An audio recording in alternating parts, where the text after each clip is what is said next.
Beasley Media Group Station. Official home of the Sixers, Flyers, Union, and the best Eagles talk in Philadelphia. 97.5 The Fanatic. It's time now for Cuz Radio. What up, Cuz? Deshaun Jackson gets a block. Are you kidding? Talking with the Cuz. Go Cuz. How you doing? Stairs rips one into the night. Stolen by the doctor. Yes, he's got it. Here he comes. Way rock the baby to sleep and slam dunk. Look, Cuz, don't even try it, okay? Now here's Anthony Gargano. Why don't you get the hell out of here, Cuz?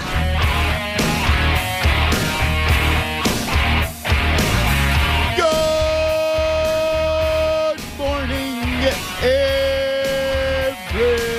everybody. Happy Tuesday all across the Delaware Valley. Cuz Radio with the Tunis, and let's get to it. So, the MVP in a stir, right? The whole thing. Last night, NBA TV was airing Sixers Nuggets. And, you had a reporter from the New York Times was there. You had ESPN. So you had all this stuff. People looking forward to seeing Jokic versus Embiid in the second matchup. Remember the matchup here a couple of weeks ago where Joe dominated and the Sixers won. And this was the rematch.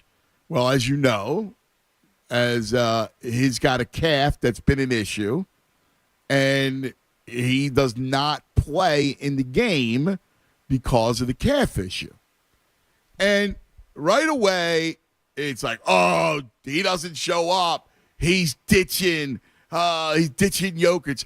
This is ridiculous. First of all, the Sixers' priority right now is for Embiid and Harden to be healthy.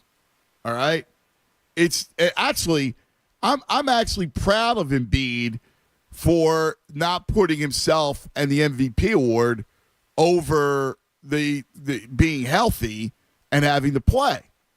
Like let's be real here for a second. It's the third game in 4 nights on a road trip in Denver, where altitude is an issue. So I have no problem that he goes, listen. The 2 seeds out of it, we just got to get healthy for the playoffs. Everything's about the playoffs right now. Everything, in my eyes, is the playoffs. And it's doing whatever you can to get out of the second round. We already know that it's going to be difficult playing Boston without a home court. And those two have to be healthy. I mean, that's the bottom line. I know that Harden was a late scratch yesterday, and I get it, all right? I understand that we all wanted to see the showdown. And, here's the issue. The real truth of the matter is the league screwed up. This whole league, they need to tweak the league and figure out how to make the regular season matter again. Because this has been going on for years now. We've had this discussion about how the NBA regular season has been rendered meaningless because of the playoffs. And so if there's he's got a calf strain, and I wanted to be healthy for the playoffs. So do I want to see him play last night? Yeah, of course. I really did. I wanted to see him play, and I wanted to see him dominate. And he's been playing out of his mind. He's not ducking and Jokic. I mean, it's ridiculous to think that he's ducking Jokic. It's absurd. The dude, he's got to be healthy. They got to win, man. This isn't about awards or anything else. And I want to have a 2-pronged discussion today. One, which is, how to fix the league. Because, again, there's a real issue here. It's the third game in 4 nights on a road swing. And, we're now the end of March. The playoffs are around the corner. And, look, they owe it to the fans to have a run in the playoffs. And that means they got to be healthy. We already know. We've seen this before about whether it's Joel or Harden last year not being healthy and, what that does to this team. So, I mean, that's a big deal. So, But, of course, the national pundits make it out that Embiid is ducking Jokic. Listen, the last time they played, Embiid dominated.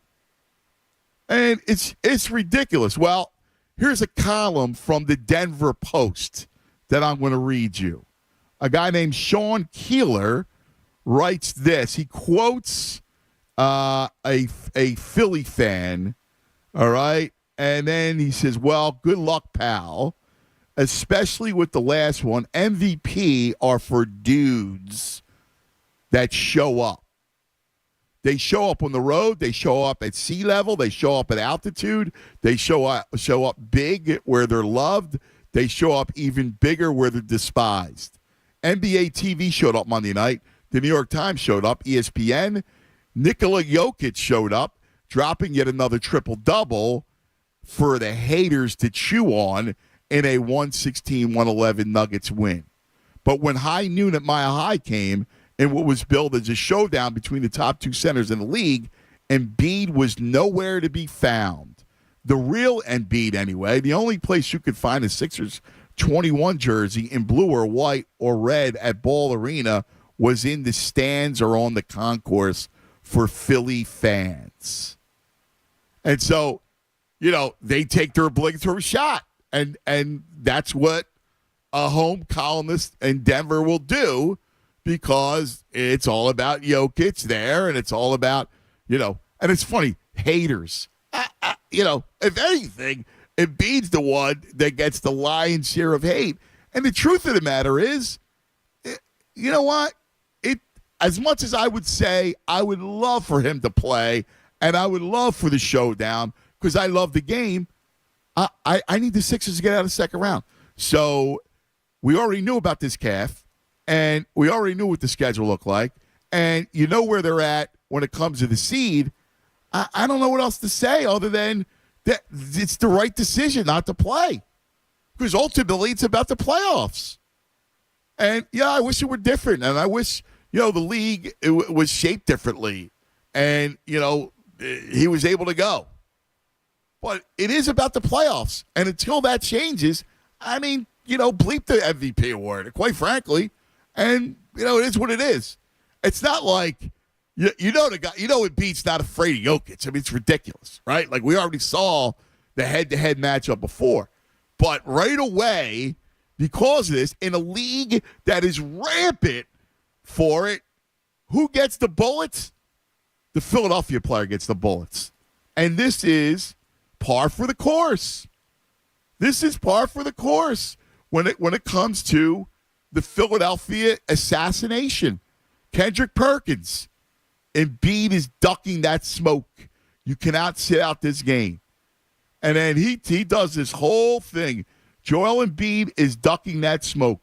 We know how much it means to him for him to win the award. When it comes down to these matchups, I have a vote. I'm going to remember this moment. Basically saying he's going to vote for Jokic. And here's my response. Vote for Jokic. You want him to be the MVP? Vote for him. You think he's the MVP? Vote for him. To me, it's about this Sixer team's got to win. And whatever I got to do to preserve it, go ahead. But right away, it's attack on Embiid. When Embiid hasn't – this hasn't been a load management. He's been there every game. If you really want to look and look at the MVP, look at what he's giving you every night in, night out. I can't make, because he doesn't play, because he's got a bum calf, and you can say excuse, no excuse. I just want to win the playoffs.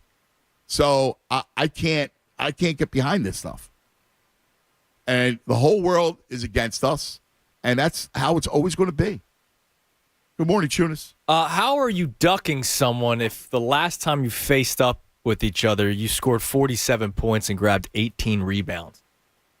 Do they actually think that Embiid's afraid of Jokic after he almost had 50 and 20? Apparently, every reporter, national pundit there believes that. He almost had Shaq prime numbers, 50 and 20 against Jokic last time. But he's ducking him, which is the weirdest thing. It's a West Coast trip.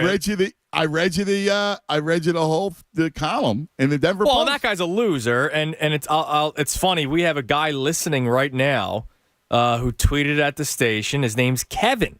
Just tuned in. Epic spinning going on as I type. You guys should throw a belt on the spin and generate electricity. I click on Kevin. He's not even from around here, Ant.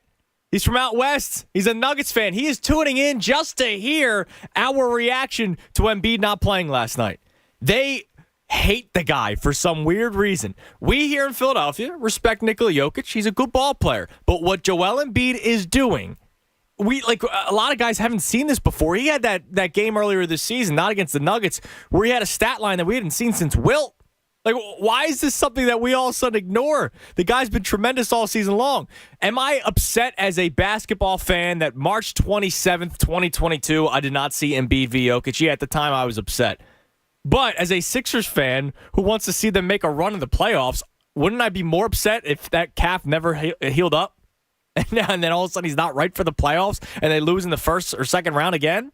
No, I'd be fuming. So I'm happy they didn't play last night. Was I bummed at the moment? Of course I was bummed at the moment. Here's the thing for the Nugget fan, all right? Because the bottom line is it's not an MVP award, all right? And the bottom line is this team needs to win, and he needs to stay and remain healthy. That's the fact of the matter. And by the way, how could you ignore the first game? Yeah. How could you think, seriously, how could you actually think that Embiid's ducking? 15, what's he 20, ducking from? 47 and 18, man. What's he ducking from? I mean, that's nonsense. That's ridiculous. Because the guy in Denver knows the Nuggets ain't winning squat either, all right? So I don't want to hear anything. What are the Nuggets going to win? Ain't winning nothing, all right? Nothing. So I don't want to hear this nonsense. You call it spin or whatever you would call it. You're not from here. You don't know what's going on here. And by the way, did you watch the last time they played? So if you think that guy's afraid of Jokic, that's ridiculous and nonsensical. But go ahead, bring it on, because the whole NBA world is now shooting arrows at Embiid. So here's my response. Bleep y'all. 610-632-0975. 610-632-0975. Got a lot to do. We got a lot to get on. I mean, we had a lot of stuff to do. Obviously the Embiid stuff we'll get to. Jeff McClain will join us to talk some birds. We want to go. We got some Philly stuff because opening day's around the corner, and an ode to a movie character today. All right. It's Cuz Ready with the tune. It's just getting started on a Tuesday. Spring training, not just for baseball players. With the warmer weather around the corner, it's time to lose that weight for good with NJ Diet. Yes, NJ Diet. NJ Diet's contractually guaranteed program. You're going to lose 20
Welcome back.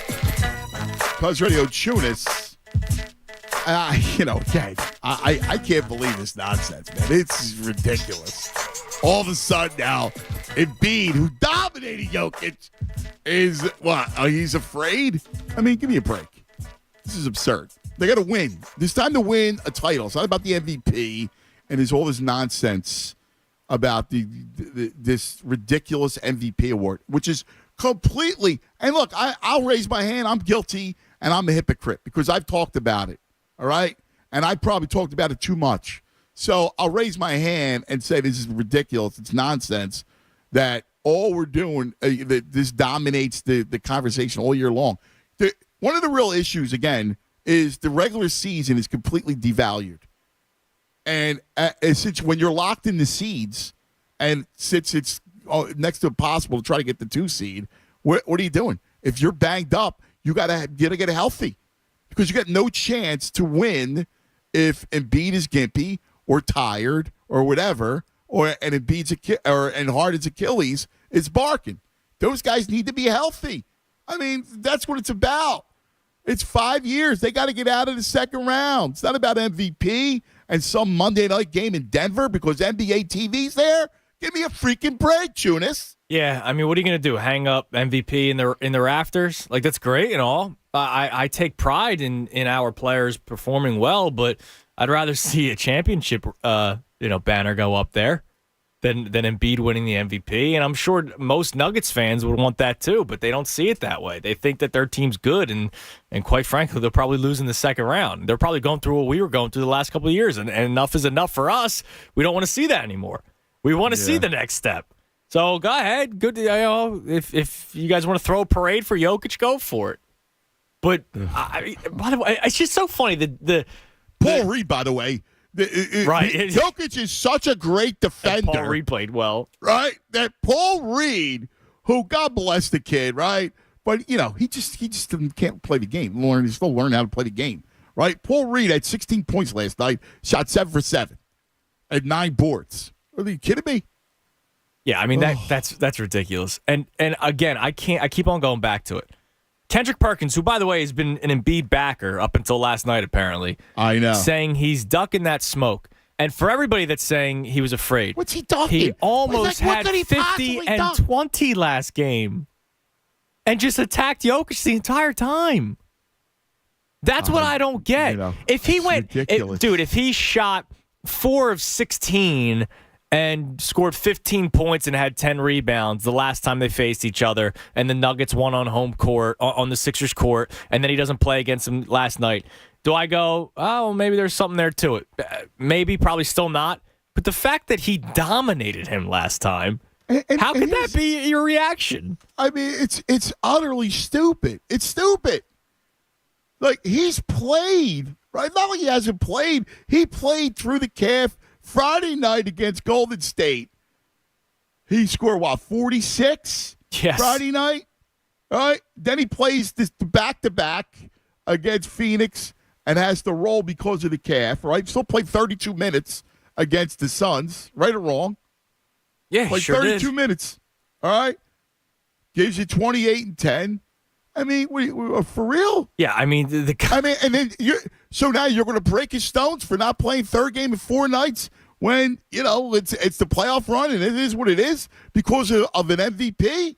Get the hell out of here! It's nonsense. Yeah, it's like he didn't make his case the last 2 games. It's just so funny. I mean, the guy just has been balling out all season long, and you're going to hold it up to this one matchup. It's ridiculous, and whatever. It's like it goes back to us a couple years ago now, succeeding from the United States and having the lawn to Philadelphia, man. It's the truth. They just come at us and come at us and come at us. In freaking Denver. Oh my God! Please, for real? Come on, guys. Nonsense. All right, let's get back to the phone lines.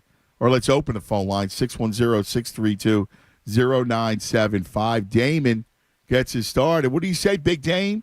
Hey, cuz. Good morning. Good morning, Tunis. What's up, my brother?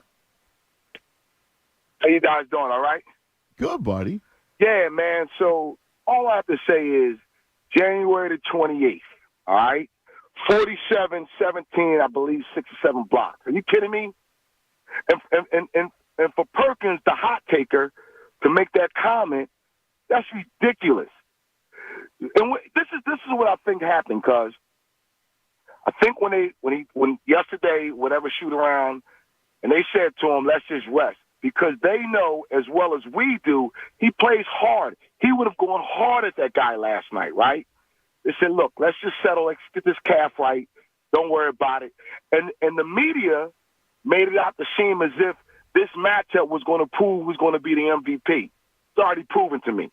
And for these people that want to give Jokic what I call the A MVP, the analytics MVP, he can have that, because that's all it is, okay? Last night's game, when the third-string unit rallies with a comeback with most of their starters, most of Denver's starters in the game, that's all you need to know, cuz. Jokic looks sluggish. He looks sluggish in the fourth quarter, okay? So don't give me listen, great player, but I'm going to say it. He can't hold Joe's jockstrap. He can't. He just can't. Okay, I'm tired of people, yes, nice player, triple-doubles, fine. But the guy plays one side of the court. I've seen Joe night in and night out block shots, run down the court, get the ball and score, or get the ball and pass. And for people who want to constantly move and thrust through the regular season, you're missing the show. You're missing the show. This guy is amazing to watch. And for analytics to try to take over, it's ridiculous, man. So, listen, he doesn't have anything to prove to anybody else other than, like you said, because we have to get out of the second round. I'm okay with resting so that we can get this stretch run. Hopefully he and Harden comes back tomorrow so we can start our new winning streak and move forward. But this is crazy, cuz. This is crazy. It is. It's ridiculous. It's ridiculous. Again, you could cry. Oh, no, and the altitude, he shows up in the out. Listen, it's 3 games in 4 nights. All right, we got the playoffs coming on. Whether it's, do I think that his legs falling off? No, but we all understand that the last thing you could do is risk it. And here's the thing about Embiid. He wants to stick it up Jokic's rear end anyway, right? Like, the one thing he always does is show up against a Jokic. That's my point. Because they know had he played last night, he would have gone hard at him, no holds barred, and put it all out there. And so why risk that, right, for one game, for, like you said, NBA TV and all these listen, it's to the point now, it's a joke to me, because if for people, and let me say this, yesterday you said people were calling, trade Embiid. I would love if you and Tunis could hook up a show or call us and go ahead call us. For the people who make those, first of all, I'm tired of people calling him heartless. The guy had a broken face and a broken finger last year, okay? You try that. You try putting up 33 points a night, 10 rebounds, and several blocks a game. You try anchoring that defense night in and night out. A quarter of you couldn't do that. So for people who want to make those comments, you're not watching the game. You're reading stats. That's all you're doing. Like you and I, cuz I like reading box scores. You like reading box scores, but here's in addition to that, you and I watch the game. We watch the game. These people aren't watching the game. They're reading box scores or highlights on YouTube and all of a sudden making judgments. You're missing the show, folks. Yes. You're missing the show. Yes. I'm with you, buddy. I'm with you.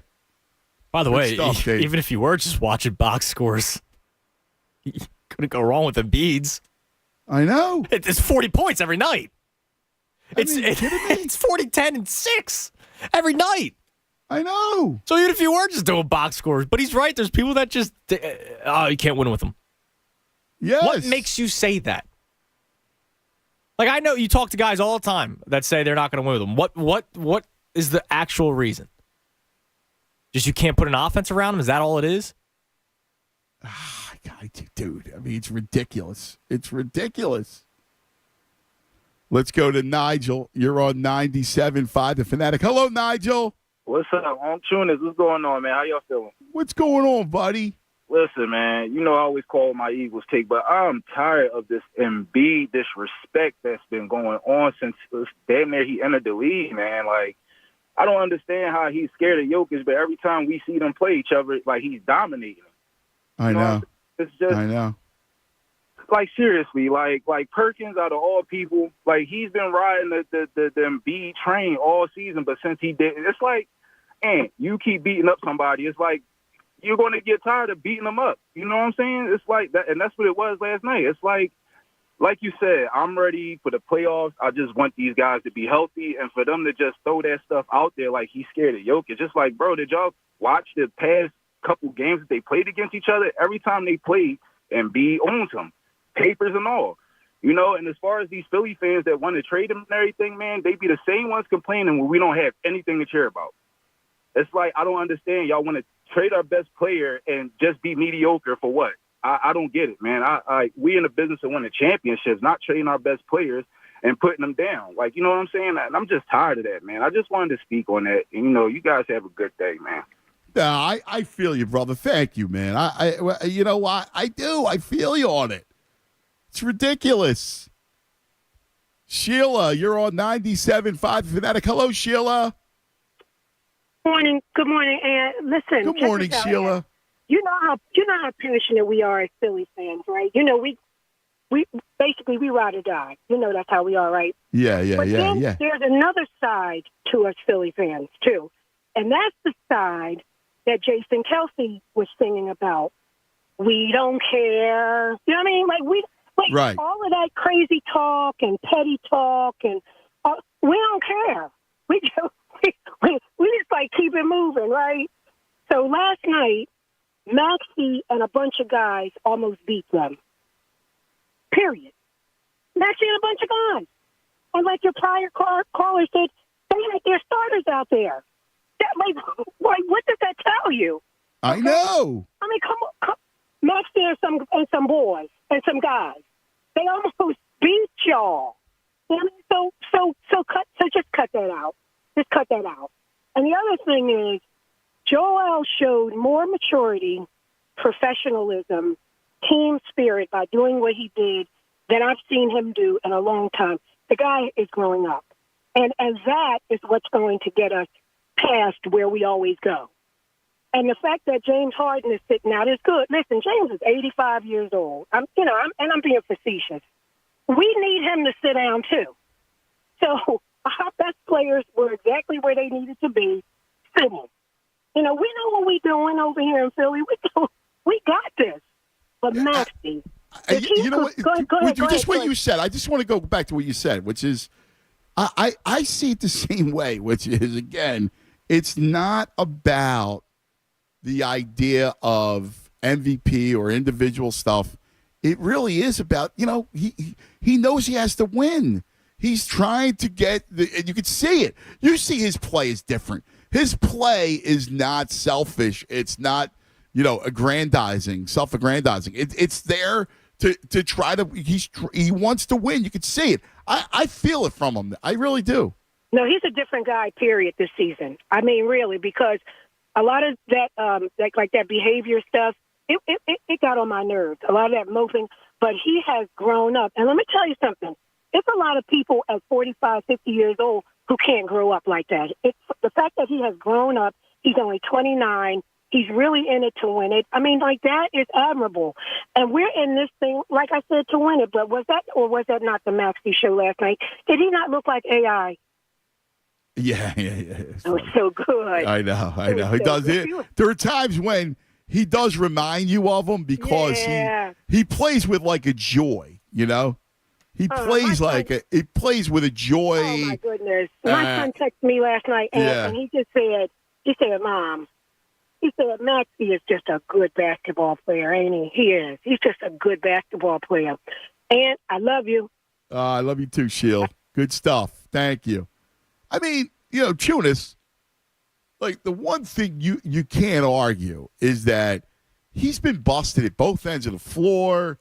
He's seen a lot of different defenses against him. And, you know, I think he's played just really exceptional ball. Yeah, and here's the thing. The people that aren't watching the games, right, whether it's people that just hate on Embiid, or if you just go outside of the city, right? The columnist for the Denver Nuggets is not watching Joel Embiid because he's watching Nikola Jokic. He's watching the team he covers, right? So he doesn't say it. There was the game weeks ago, the Grizzlies coming out of the All-Star break. Embiid did not really have that great of a game, at least the first three quarters, but still found a way to impact the game in a way that they could still win. And then in the fourth quarter, he hits his free throws because what big man goes to this free throw line and is lethal like he is, right?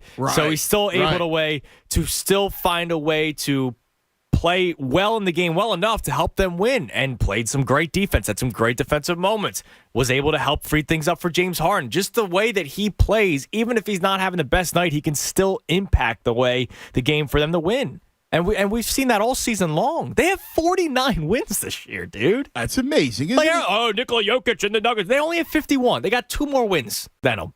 2. Dude, I mean, you got to be kidding me. With that whole and it was amazing because, hey, listen, my man Anthony's right. My boy Anthony Hobson on Instagram sends me a note, and he's like, dude, he goes, we're the most sensitive fan base out there. All right, maybe. So what? Do I think the mantra of they don't like us and we don't care? We kind of care, but who cares about that? So be it. I mean, we're prideful. What's lost in translation that we are a prideful fan base. And it's within our right. It's kind of what we do that, when we feel that one of our players or, our town is under attack, then we rise up and we're vocal about it, Jonas. Yeah, we are, because we do take pride in it. And again, I'm with you. I would rather have the title. But if you're going to start taking shots at Embiid, shots that aren't warranted, and try to make a case as to why he shouldn't win MVP, I'll have my backup with that too. Because it's not true. None of it is true. Everything that they say about Embiid is not true. Ducking Nikola Jokic after almost having 50 and 20 against him the last time is ridiculous. It's a ridiculous statement to make. It is so ridiculous. I know. He had Shaq numbers against Jokic. Shaq in his prime. He was Shaq 2001. Exactly. And you're saying he's ducking him for what? Exactly. It drives me insane. It's unbelievable. It really is. It's ridiculous. It's really, are you kidding me? But of course, this is how it all plays out. This is what happens. It really is true. Brandon, you're on 97.5 The Fanatic. Hello, Brand. Cuz, what's going on? What's up, buddy? Sure, how you doing, man? So, to say he is afraid of Joker, it is such a bad take, cuz, if Joel Embiid stopped today, if he didn't play another game all season, he's my MVP already, okay? To me, he was MVP last year. So, but to be honest with you, cuz, I don't even care about the MVP. And the fact that he sat last night kind of shows me Embiid don't care neither, okay? It's about winning in the playoffs. It's about getting out the second round. Tunis, I'm with you. Your guy puts up 50 and 20 on you, there's no way he's ducking you. And to act like this isn't today's NBA, first of all, one of the biggest guys in the league just played 2 nights before that. He played each game. He sat on the third game of a 3-night back-to-back. Every superstar in the league probably would have done that, no matter the situation. So for an NBA player to get up there and say that he's ducking or because he didn't amuse the fans and go out there in a game, I mean, I don't want to say we didn't need it, but to me, a win or a loss there didn't move the needle. Okay? Right. So what are we talking about? This year, last couple years, I think you could have argued it, but this year, I feel as though we truly have the best player in the NBA. Okay, the best, bar none. He's the best player, he's the most physical, the most dominant, and he's putting it all together. I'm glad he's set. I'm glad he didn't play. And it's an idiotic take to make, especially when you were a former player in the league. I know. But again, you know what that is? That's all the hot take. I mean, that's what that is. Let's be real here. Because we're trying to get out of the second round. We're trying to get out of the second round. And that's what sitting him last night told me. Okay? We're on board.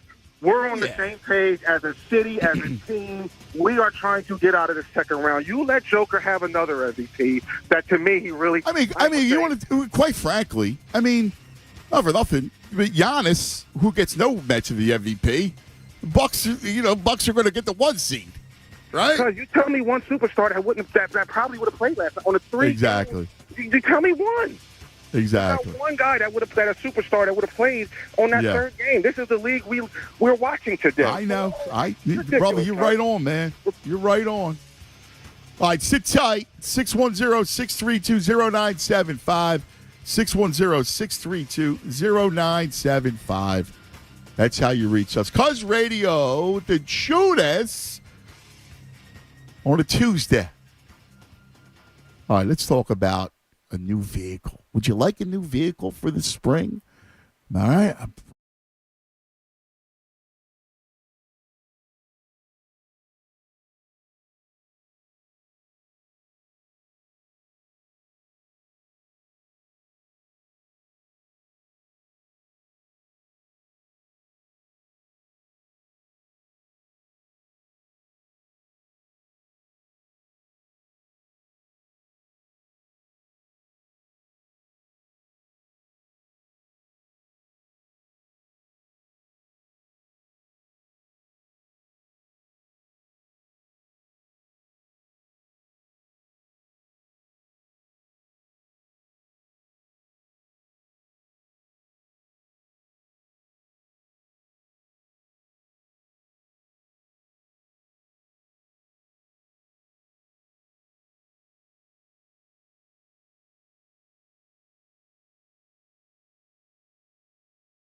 Home of the Sixers, Flyers, Union, and the best Eagles talk in Philadelphia. 97.5 The Fanatic. All right, 10:51. Across the Delaware Valley, in the words of my man Pet Shop Eddie. I just care so much more about the big man's health and a chip than effing Denver and the Joker. I think you speak for Sixer fans everywhere, which is, it's not about that. It's not about that sort. It really is about the whole thing of getting out of the second round. Then this nonsense. But here's the thing: NBA pundits didn't need a story. Yes, they do. So that's the story, and it's an obvious story. Oh, look, he didn't show up at the OK Corral at high noon. Ooh, he didn't show up in the schoolyard at 3 o'clock. What are you, for real? Like you guys didn't even watch the last time when Embiid had his way with Jokic. Come on, it's ridiculous. Well, because the last time they played didn't fit their narrative. Right. They love the Jokic. They love the Joker. Right. So I still remember when that game happened after it was done. The NBA Twitter account posted something like, "What a historic battle of the bigs," and it was like, "Yeah, Jokic had a nice game. It was like 24, 9, and 8. Yeah, and beat it 47 and 18." And they did something where they were like, the two bigs combined for 71 points.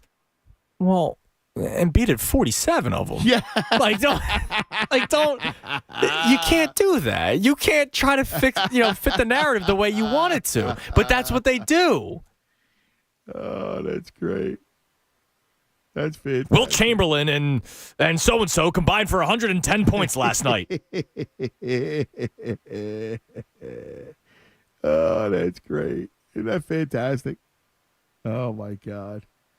It's a joke. It really is. Mitch in Phoenix. Hello, Mitch. Good morning, buddy. Good morning, guys. How you doing? How are you, brother? I'm just comparing Embiid, the guy from Denver and the guy from Milwaukee stats. And when I look at their stats, the thing that comes out in front of me the most is the guy from Denver. And it's not because Embiid's got more points per game. It's because of the rebounds, the assists, and the amount of games that he's played. So when it's all said and done, unfortunately, I don't think Embiid's going to get the MVP. Listen, I mean, I don't know what's going to happen to voters and the whole thing. And, at one point, he was the leader. He had taken over Jokic and was the leader. I can't do the stats thing because I just think it's kind of ridiculous because when you're looking at Jokic on the other side of the floor, it gives you nothing. So how do you quantify the fact that he's a bad defender? Giannis has been incredible all year long, and they're the one seed. So it is what it is. Taking beat off this team MVP wise, Mitch. What do you got? Yeah, I hear you. But that's the old adage, right? The most important thing is for this team, this organization, your city, is to get away from all the rounds that they lose in and appear in a championship game. You're right. You're 100% right. Yeah, I agree. I agree with you. You're right on, Mitch. And all this stuff, it's not about any of that nonsense. Not now. This is about, winning and getting out of the second round. When I look at Jokic and I look at Embiid, and I've watched almost every game the Sixers have played this year because I have the NBA League Pass. The thing that stands out for me is the guy from Denver plays under control. He's not picking himself off the floor every game like Joel does. He gets his other teammates.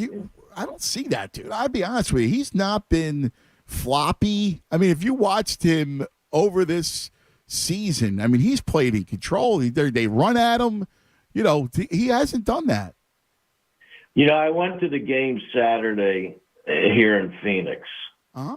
And and Embiid went up against a backup center that's been around. Yeah. He played well, but the coach had an idea of how to hold Embiid to a normal game. When I say normal, not 40-plus points. And what he did, he set up a wall. And other teams have done the same thing, especially in the playoffs. When Embiid without Harden, it's hard to navigate that defense, right? Because you need someone else. When you wall off Embiid, and you're right. I mean, that's what you should do, right? Like, if Harden's not playing, and it's a great call, brother. I appreciate it, Mitch. But if Harden's not playing, of course you're going to wall Embiid. Because who's going to spread the floor? You got to make, if you're going to go double and triple Embiid, he's going to then kick out. And where's your, spacer, Chunas? Yeah, I mean now you're in trouble. They like, I'm confused. So he's like finding reasons why to not like Embiid. It seems like. I mean, listen. Jokic plays in control. Yeah, at this point, people have their own opinions. I'm not trying to change anybody. I'm just trying to keep it, 100 in what we see. Like, again, I got a buddy of mine. Oh, Harden's more important. Harden's a point guard. And if Embiid's not on the floor, Harden has nothing. You need the both of them together. And it's the same thing. When you have a team that lacks a point guard, they only have one. And it's James. He's their only point guard. Sixers need him desperately. He's their only point guard. I mean, Maxi's not a point. He's not a one. No. You don't have a backup. So you need someone that can run the offense. Right? I mean, isn't that kind of what it is? Yeah, it's exactly what it is. I don't know. I don't know what the confusion is here. They need a point guard, and other than James Harden, and the problem is they don't have another one. So it's what we're going for into the playoffs, and that's why Harden's got to get right. That's why he's got to get healthy, and that's why you're also trying to keep Embiid healthy. Right, like Saturday night against Phoenix. When you don't have Harden, it's killer when you're going up against. And look who they have: Chris Paul, who can play with his eyes closed and play to one. He'll get you 8 dimes. Literally with his eyes closed in the first quarter. I mean, that's what he does. VG, you're on 97.5 The Fanatic. VG! I don't care. Shout out to the great Kevin Meaney. Rest in peace. I don't care that he didn't play. I don't care who wins the MVP. I don't care what the pundits say. Just stay healthy and get healthy. This is crazy. It's 3 games and 4 nights on the road. Of course he's going to sit one of them, right? What's going on?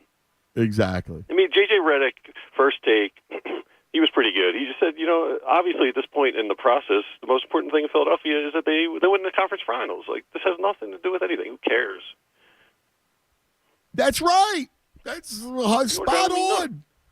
And again, the league itself has to figure out what it's going to do in the regular season because, this is not going away. 3 games in 4 nights. I mean, this is just the way it is. When you're arcing toward April, a lot of the regular season. Right. Yes.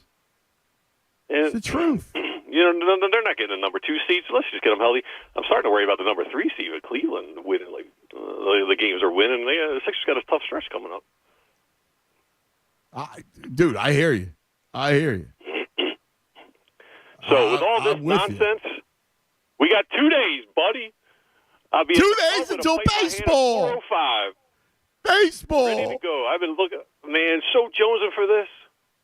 You see the whole weather. The weather next week's all going to be in the 60s. It's like lining up to be saw perfect. a 70 day. I saw a 70 day too. I was like, man, don't even tease me with the 70s. 70s and baseball. What? Oh, yeah, man. I wish your leg. I forgot you had a bum leg. I wish you had a good leg so we could go down and do a little tailgate. I know, man. Me and Jewish will be a right. Yeah, man. Tailgate with you, buddy. Screw these national people. It's just nonsense at this point, and I'm fine. And like JJ's, I guess they talked about Embiid said, "What pressure do I have?" JJ was honest. He's just trolling people at this point, And that's what he does. I mean, listen. That's how he has his fun. You know how that works. All right, 2 days. Play ball. Play ball. I love it. Play ball. It's 11 a.m. across our city of Philadelphia. Open the vault, Jonas. You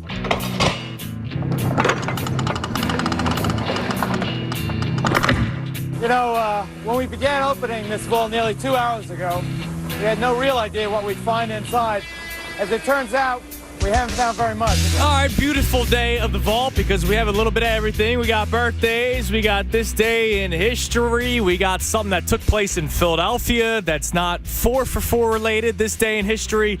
So we're going to get right to it. And this one that happened in Philly, I'll get this one out of the way. I'll do it first. People were very excited, Anthony. I got a lot of tweets last Friday when in the vault we played homage to The Undertaker because it was his birthday. I got a lot of people, wrestling fans, that tweeted in saying, hey, more wrestling in the vault, please. And I found out that we still have a big group of wrestling fans that listen to the show. So right around now, I know it's happening again soon. There's a WrestleMania happening soon. It's always around this time of the year. So how about this day in history? We're going back to WrestleMania 15, which happened at the First United Center. Are you serious? The FU Center. We got Stone Cold taking on The Rock. We got Vince McMahon inside the ring, as well as Mankind, who was one of my favorites. So take a listen. He checked himself out or something. Mr. McMahon, look out! Look out! Mankind, just down, Mr. McMahon. You can't hit him! Get him, Rock! Mankind apparently is going to be the referee of record. Oh, what a shot by The Rock. And a knockdown. Wow, what a magnificent move by The Rock. Here we go! Oh, rock bottom. Rock bottom. Yes! You better count Mankind. Wait a minute. The Rock. Yes! Go ahead, King. I know you like it. It is the most electrifying move in sports entertainment history. Yes! Oh, no! Austin moved out of the way. What? The stunner. The stunner.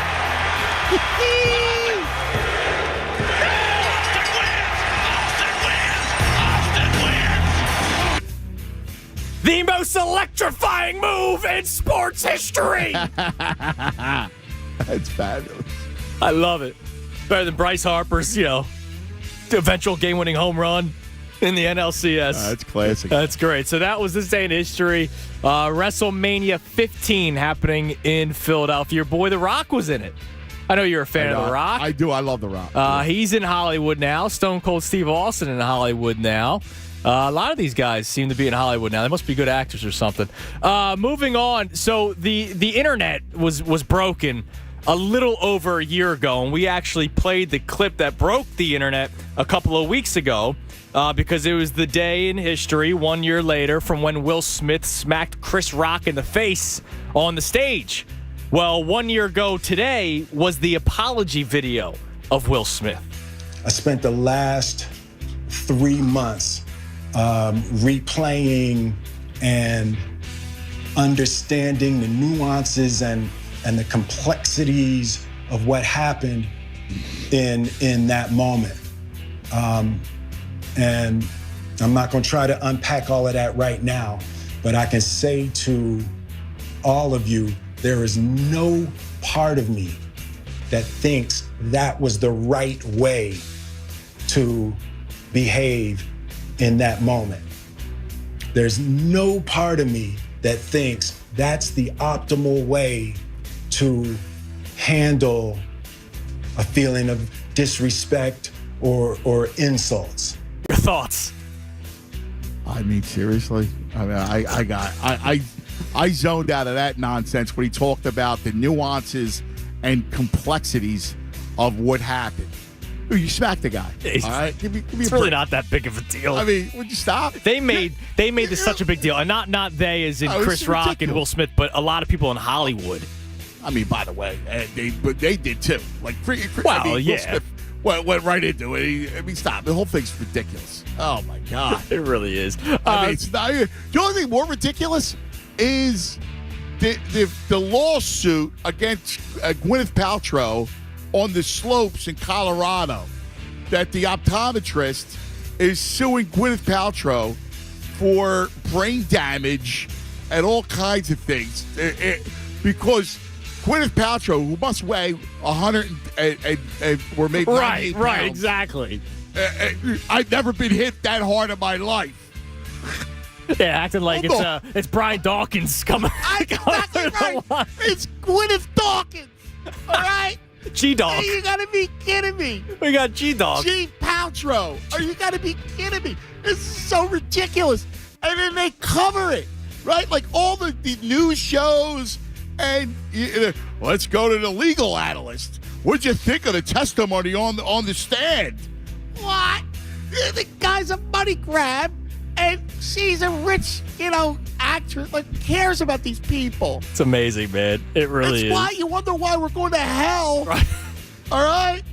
And you wonder why China's taking over the world. Well, we're worried about Gwyneth Paltrow, submarine and some optometrist on the freaking, mountain.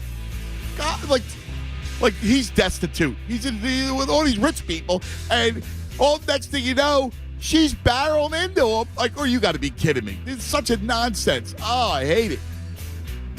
So we're going to stick in the world of Hollywood now, Ant.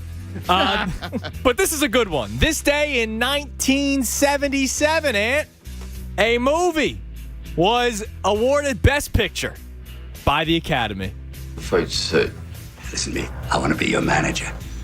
You follow that, do you? Fight set. I don't need no manager. But you can't buy what I'm going to give you. I mean, I've got pain and I've got experience. Well, I got pain. I got experience too. Listen, kid. Hey, look. Hey, Mick. What? Look, I need your help about 10 years ago, right? 10 years ago. Right. You never helped me. You didn't care. Well, if you wanted help. I say, if you wanted help, why didn't you ask? Why didn't you just ask me, kid? Look, I asked, but you never heard nothing. Well,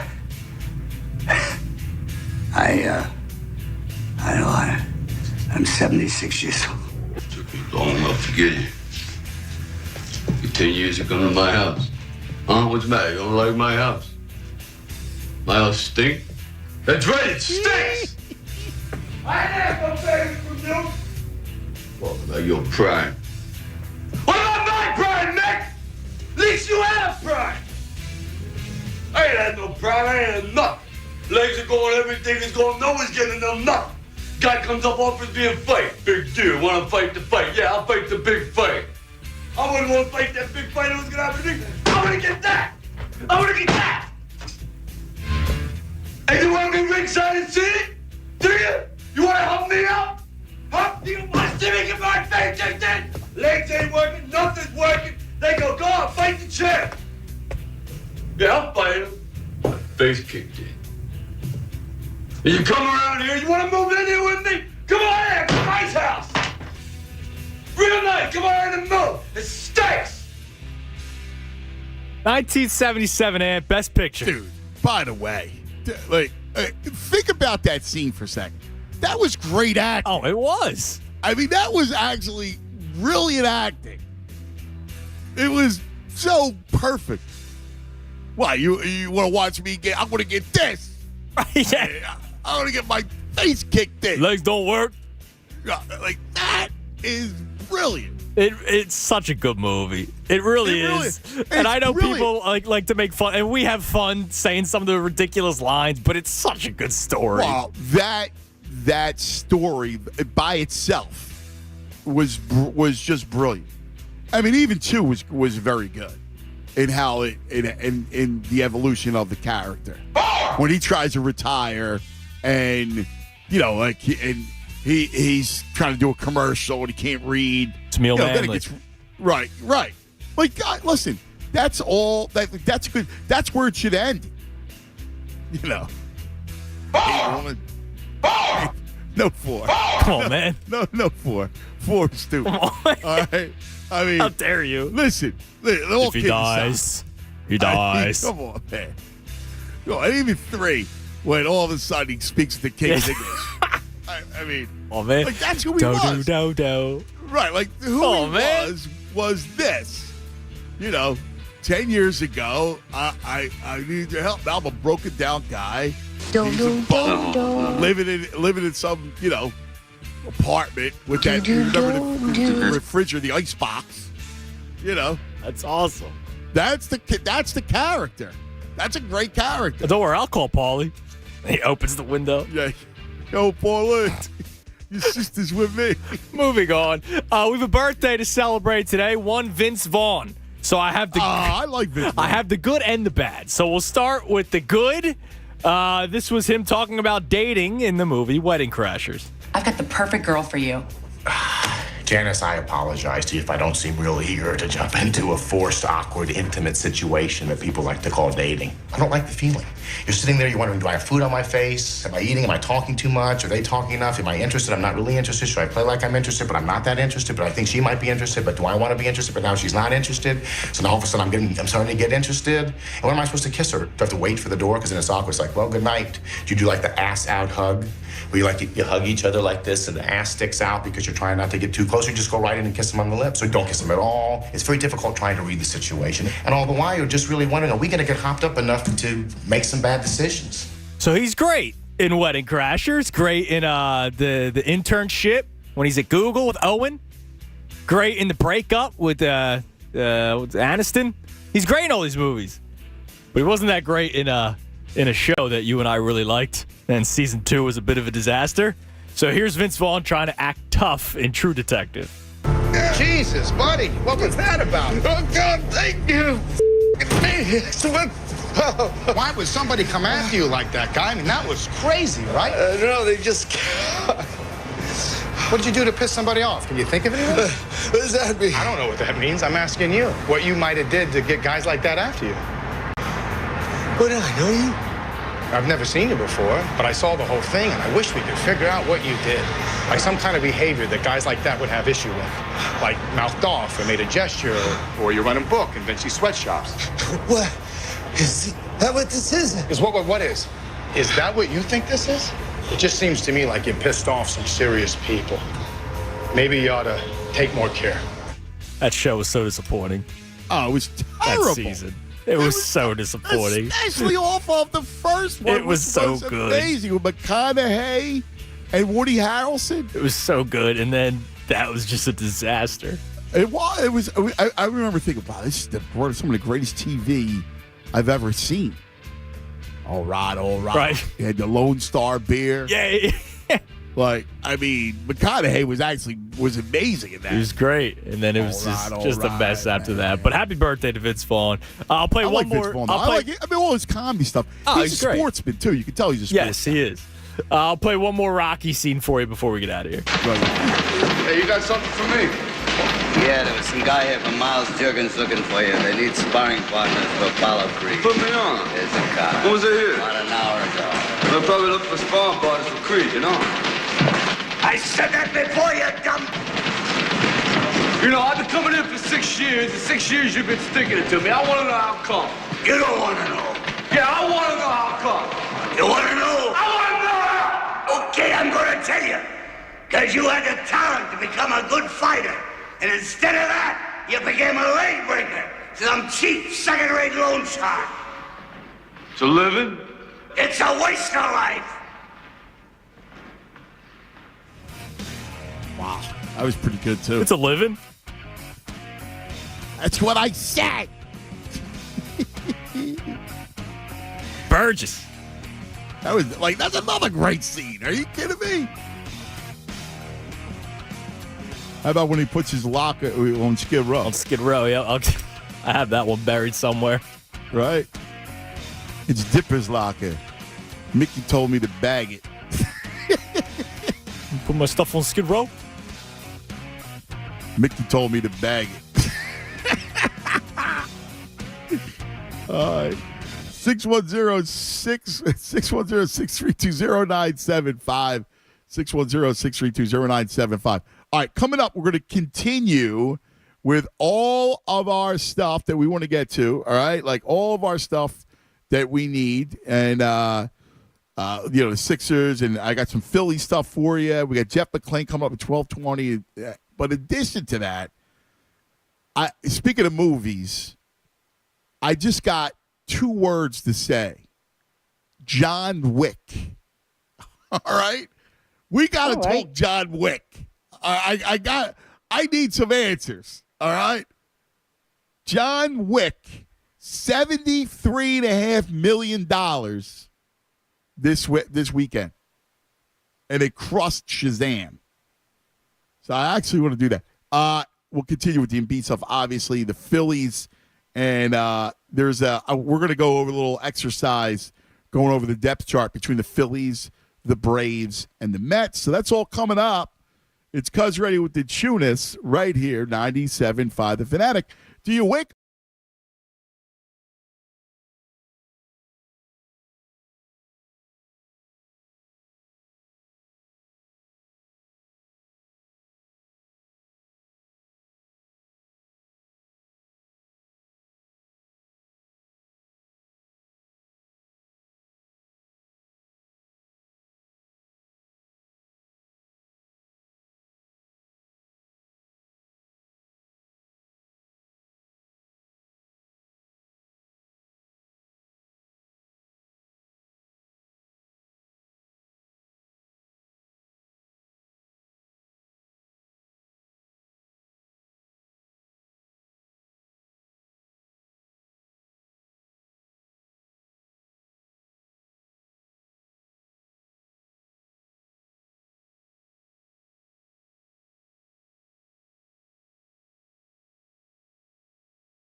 Great vault, man. Great vault, brother. Thank you. Excellent. That vault brought to you by Golden Nugget Jewelers, where Philly gets engaged. We'll get back to the Joel story, and whereas we are under attack by the NBA, pundits. And again, the bigger conversation is not about that stupid award, which is, I'm so tired of, but it's about how you're going to fix the game, and how you're actually going to make the regular season matter again. I mean, that's a huge, huge problem that the league faces. Yeah, I mean, it's funny. They did away with load management, right? Oh, my toe hurts. Oh, okay, you're on the injury report. You're not playing tonight. Now, Embiid's actually got a calf injury, and Harden's clearly got an Achilles thing. But, forget those two guys. Take those two guys out of it when stars are missing a lot of games, and it's an injury. I mean, like Ben Simmons has what? What's his injury now? He's got nerves. Yeah, it was a nerve impingement. Yeah. Yeah, Markelle Fultz had thoracic outlet syndrome. They can come up with an injury to miss a few games. Or in Ben Simmons' case, run away from the league. Right. And we all know that you can invent any kind of injury, yes. Right? It's not even about that. It's more about how you're going to spread out the games. What are you going to do with the number of games? How do you incentivize teams? Like, that's a big deal, is how you incentivize them. I mean, let's be real for a second. Six is basically locked into the 2 seed. I know Cleveland, or 3 seed. I know Cleveland's kind of on the tail a little bit, but I don't see it. I think they'll be in the 3 seed. They can't really you can't catch Boston, and that's kind of the story. Yeah, it's the way that it is. Right. And, that's kind of, these seeds get locked into this stuff. Yeah, there has to be more to it. You're right, because especially once we get near to the end of the season, you're going to see more and more teams sitting their better players, which, look, we see that in really any sport except football because it comes down to the wire so much, where guys are resting players, or maybe baseball, they play 2 out of the 3 games in a series the last couple of weeks of the season. But basketball, I mean, we see it all the time. Or it's a minutes restriction kind of deal. I mean, there's a lot. A friend of mine who's an NBA guy is listening, and we love him. And he said, my favorite injury is MSH. My bleep hurts. So that was the league. Like, here we go. My bleep hurts. Yeah. And so they wouldn't play. MSH. You got to like that, right? Yeah, that's a good one. All right. Here's the other thing that I want to get to. And then we got Jeff McClain come up at 12:20, and I got some Philly stuff that I want to do with you guys. But John Wick did 73, John Wick 4, the 4th chapter, did $73.5 million this weekend. I mean, it's just a monster. The John Wick, people love it. They love John Wick. And you know what's amazing is Keanu Reeves, I read a story, was doctoring the script, and he took out lines. So throughout the whole movie, he says only 380 words. Really? That's awesome. And it's like I don't know how long the movie is. It's a long runtime, right? And he says 380 words, which for a writer like me is not good. But it's unbelievable. My cousin, right? So I've never seen the movie. So my cousin calls me up. This is about I don't know. You might have remembered because I talked about this one time on the air. Do you remember this? Oh, yeah, John Wick 3. No, I mean, it was before that. It might have been whatever. Oh, I remember we talked about the Boban fight scene. So my cousin goes, dude, I stumbled on to John Wick. You got to watch it. And he's like, it's awesome. It's now, listen, my cousin and I kind of share a brain.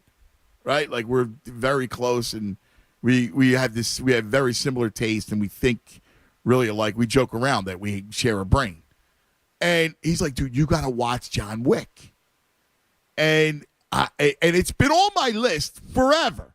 And for some reason, I just haven't done it. Like there's, it's free time right now. You got Coop now, and I got the 2 kids. There's not a lot of free time, and I got my shows and everything else. But people love it. And I still don't even know the story. The story is they shot his dog, right?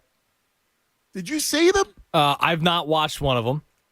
Yeah, something about his dog was murdered, and then he went on the revenge tour, and now all of a sudden it's 4 movies in.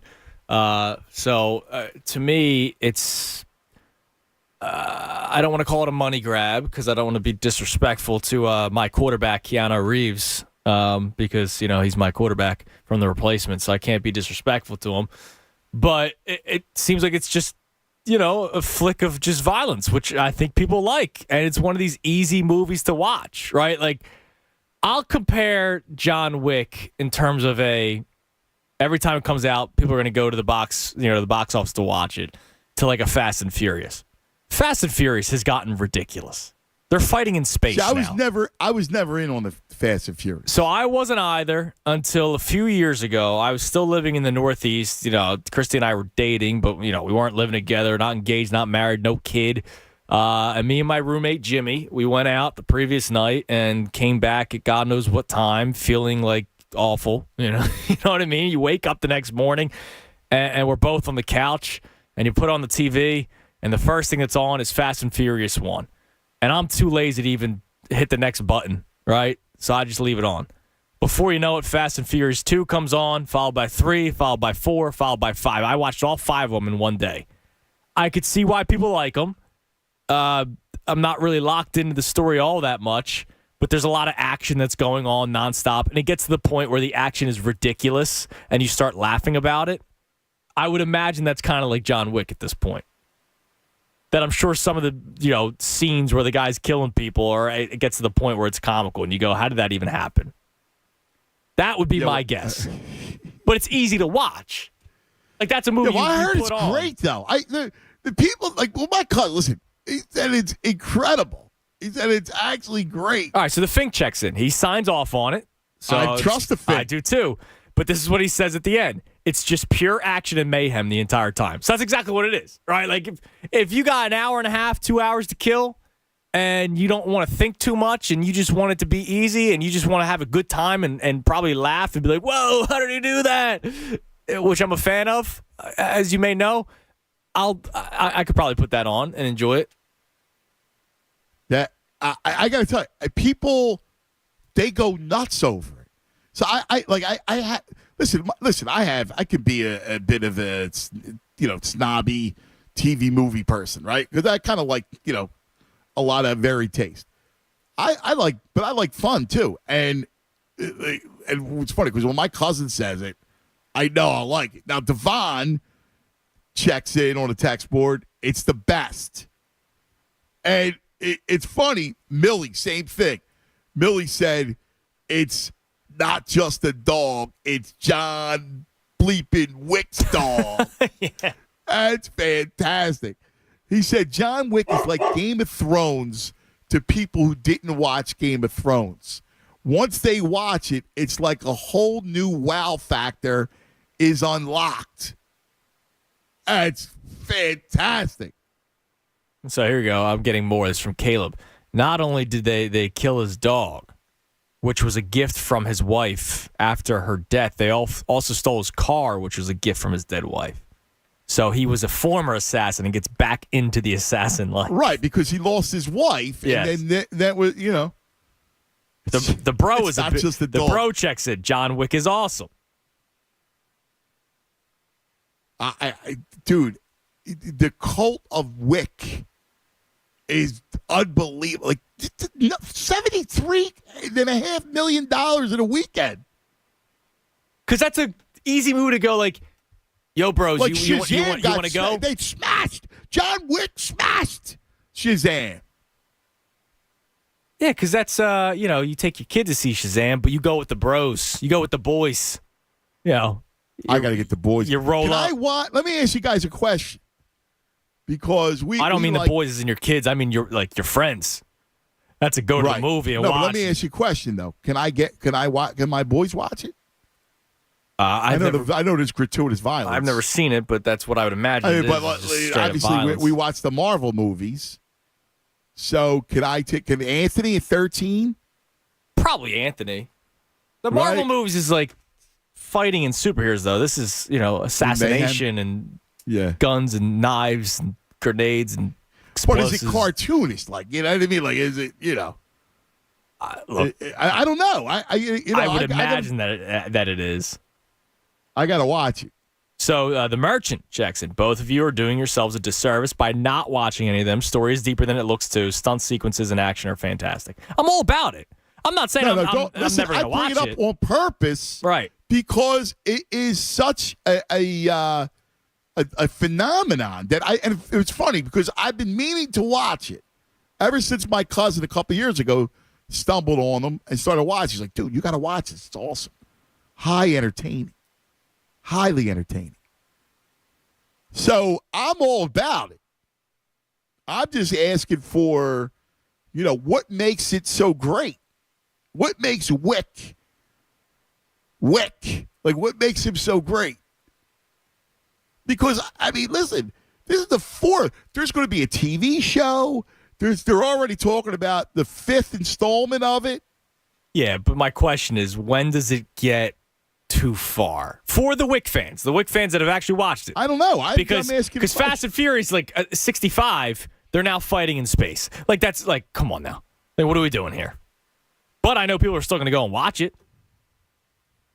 So Nikki checks in and says, I saw 1.5 Wicks. Choreographed fight scenes and cinematography, A-. Everything else, no good. He said, I can't believe I gave 130 minutes of my life to the Wick. The Fink is correct. It's mayhem and violence. I mean, it sounds like it could be fun. Fun mayhem. Yeah, I'm sure. Yeah, it's a Friday night, Saturday night, easy to watch kind of movie. Now your interest in movies is probably a little different. Yeah, but it's just more vast. Like I'm in on stuff like that. Uncle Frank, my son-in-law loves some Wick, but don't think Little Ant's ready yet. All right, so it's a little much. Caleb follows up. Graphic violence kills people with books and pencils, etc. It's very bloody. All depends on what Little Ant is allowed. Huh. Yeah. So it looks like no go on Little Ant just yet. Yeah. Yeah. Well, listen, he does. We're Marvel guys. I do the Marvel with him. So that's kind of where we're at. Movie-wise. Black Gritty, deep in these streets. BG, are you a Wick man? Oh, my God. You guys have me almost. I was hanging up the phone listening to two guys who haven't watched John Wick talk about John Wick. It was hurting my heart. It is a cult. It is the greatest action franchise in America. It's nothing like Fast and the Furious. It's actually amazing. My daughter saw John Wick 1 when she was 7, so I think your kid's okay. It's a comic book. Oh, really? Yeah, we went there. We came out there running around the street, especially the first one, because the first one deals with love and the dog and the revenge and all that kind of stuff. And it is just great. Imagine a white man as a ninja assassin that just disappears in the middle of the night and can scare the whole world. One man is so proficient at his job, he can kill you with a pencil. My goodness, yes, go watch John Wick. Watch all of them, and then come back and tell me. He's like Wolverine on steroids. I love the John Wick series. Put me in the coat, write me down, take a picture. You're two grown men with awesome. flowing through your body. How have you not watched this movie? Get it done this week. Put it on the calendar. You got a 10-day window, or I'm going to come and find you like the Bubba Yankee does. Now, my goodness, you are stressing me out, boy. Y'all all right, can I ask you a question, BG, as a Wick's man? Yeah. John Wick or our Liam Neeson movie? I'm blanking on the name right now. Taken. You could have Taken. Four Thank you. You could have 4 Liam Neesons. I love Liam Neeson. You got 4 of them, and one John Wick will take out 4. No, but what's the better story? What's the better Wick, story, Taken or Wick? Man, that's tough. Because I love Taken, so I imagine I love John Wick. So let me ask you a question. So you say the Wick buries, what was his name? What was what's his name in that movie? Liam Neeson in Taken. His name was Brian Mills. Brian, that's right. So the Wick Bourne bleep name. up Brian. He would kill 4 of them. 4 Bryans. 4 Bryans. And he's got a special skill sets. Yes. In a world of assassins, all the assassins can't take out this. They're all afraid of him, yeah. And yes, it's a little bit comical. Who is he? But who is he? If you got the greatest, baddest mofos on the planet in the history of the planet, who is he?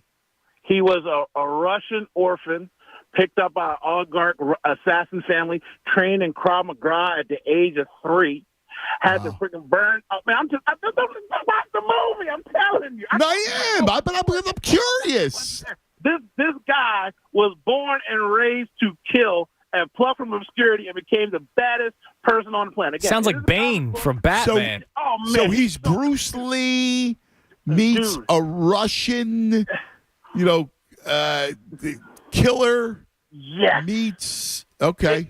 The greatest sets in the world. They're going all around the world. The Dubai's, the Paris, all the luxurious. Well, I love that stuff. Listen, I love that sort of thing. You're all over Europe and mayhem. I'm down with that.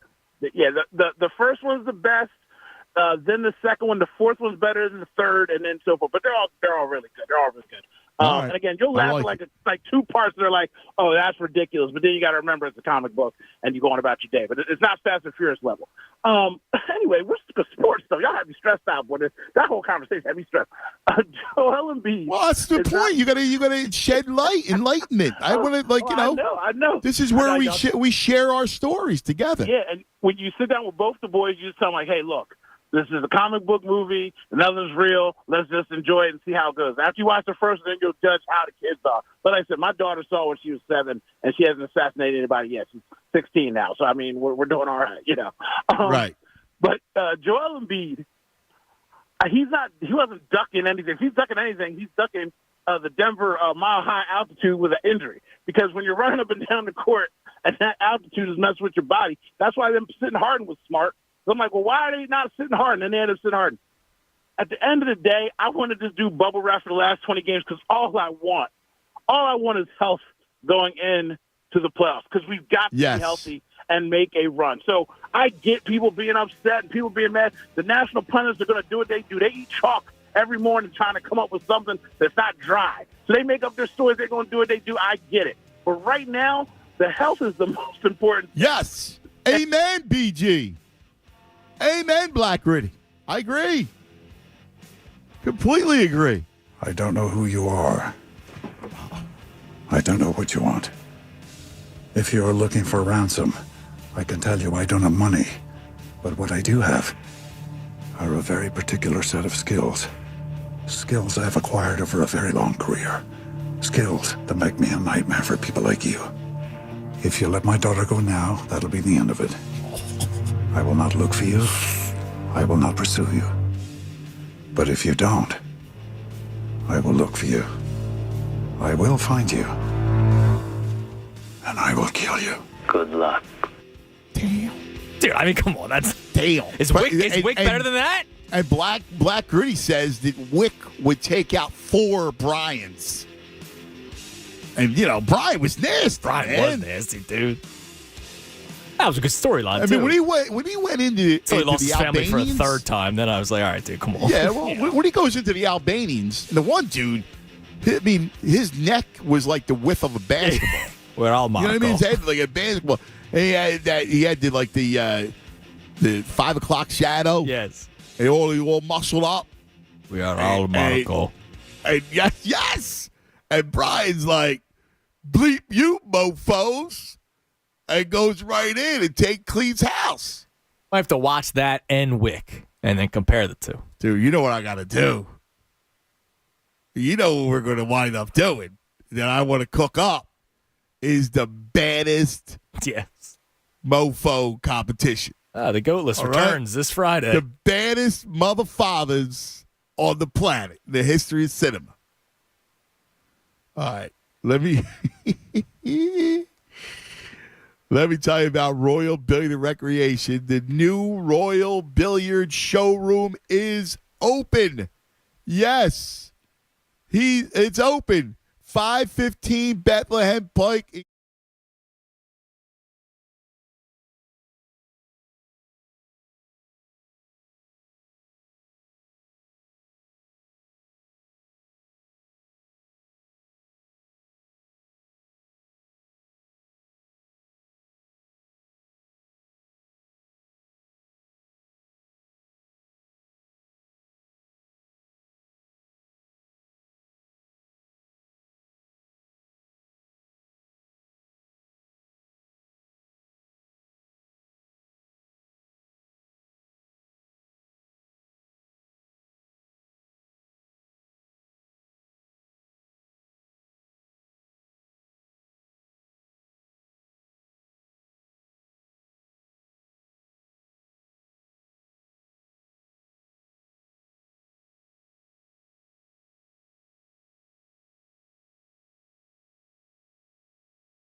Welcome back. 11:51. Jeff McClain going to join us at 12:20. We'll get into some Eagles news, when we can expect the Hurts deal. What are we looking at for the draft? The Zeke Elliott stuff. That I just don't even understand the Zeke stuff, to be honest with you. No, neither do I. And people are still about it. Yeah, I don't get it. There's a reason why he also hasn't been picked up yet. You know? I don't think the Eagles are alone in maybe not wanting him. Yeah, He'll get signed at some point. I think the whole thing's a sham. I think the whole thing's a sham, to be honest with you. Don't you? Meaning what? Meaning that story was a plant. It was a con. Oh, yeah. It was his people. Well, it's not much of a sham when it said he narrowed it down to the 3 teams that he wants. Yeah. It didn't say these are the 3 teams interested in Zeke. It was he narrowed it down to his 3 teams. And that's why I go back to the analogy I gave you of, 2017 NBA. Every veteran narrowed it down to the Heat and the Warriors. Do I want to play with KD and Steph, or do I want to play with LeBron and company? Or whatever team he was on at the time, the Cavs. But, that's basically what it was. Yeah, yeah. It's like the NBA now. This guy narrowed it down to the Bucks or the Celtics or the Heat because he wants to play in Miami to close out his career. That doesn't mean that those teams want him. I know. I could say, hey, Andrew Salchunas, I want to play for the Sixers. They might not want me. Let me ask you a question. And I am completely with you on that. The Wick, and I'm curious of the Wick peeps. I'm a big Bourne fan. And,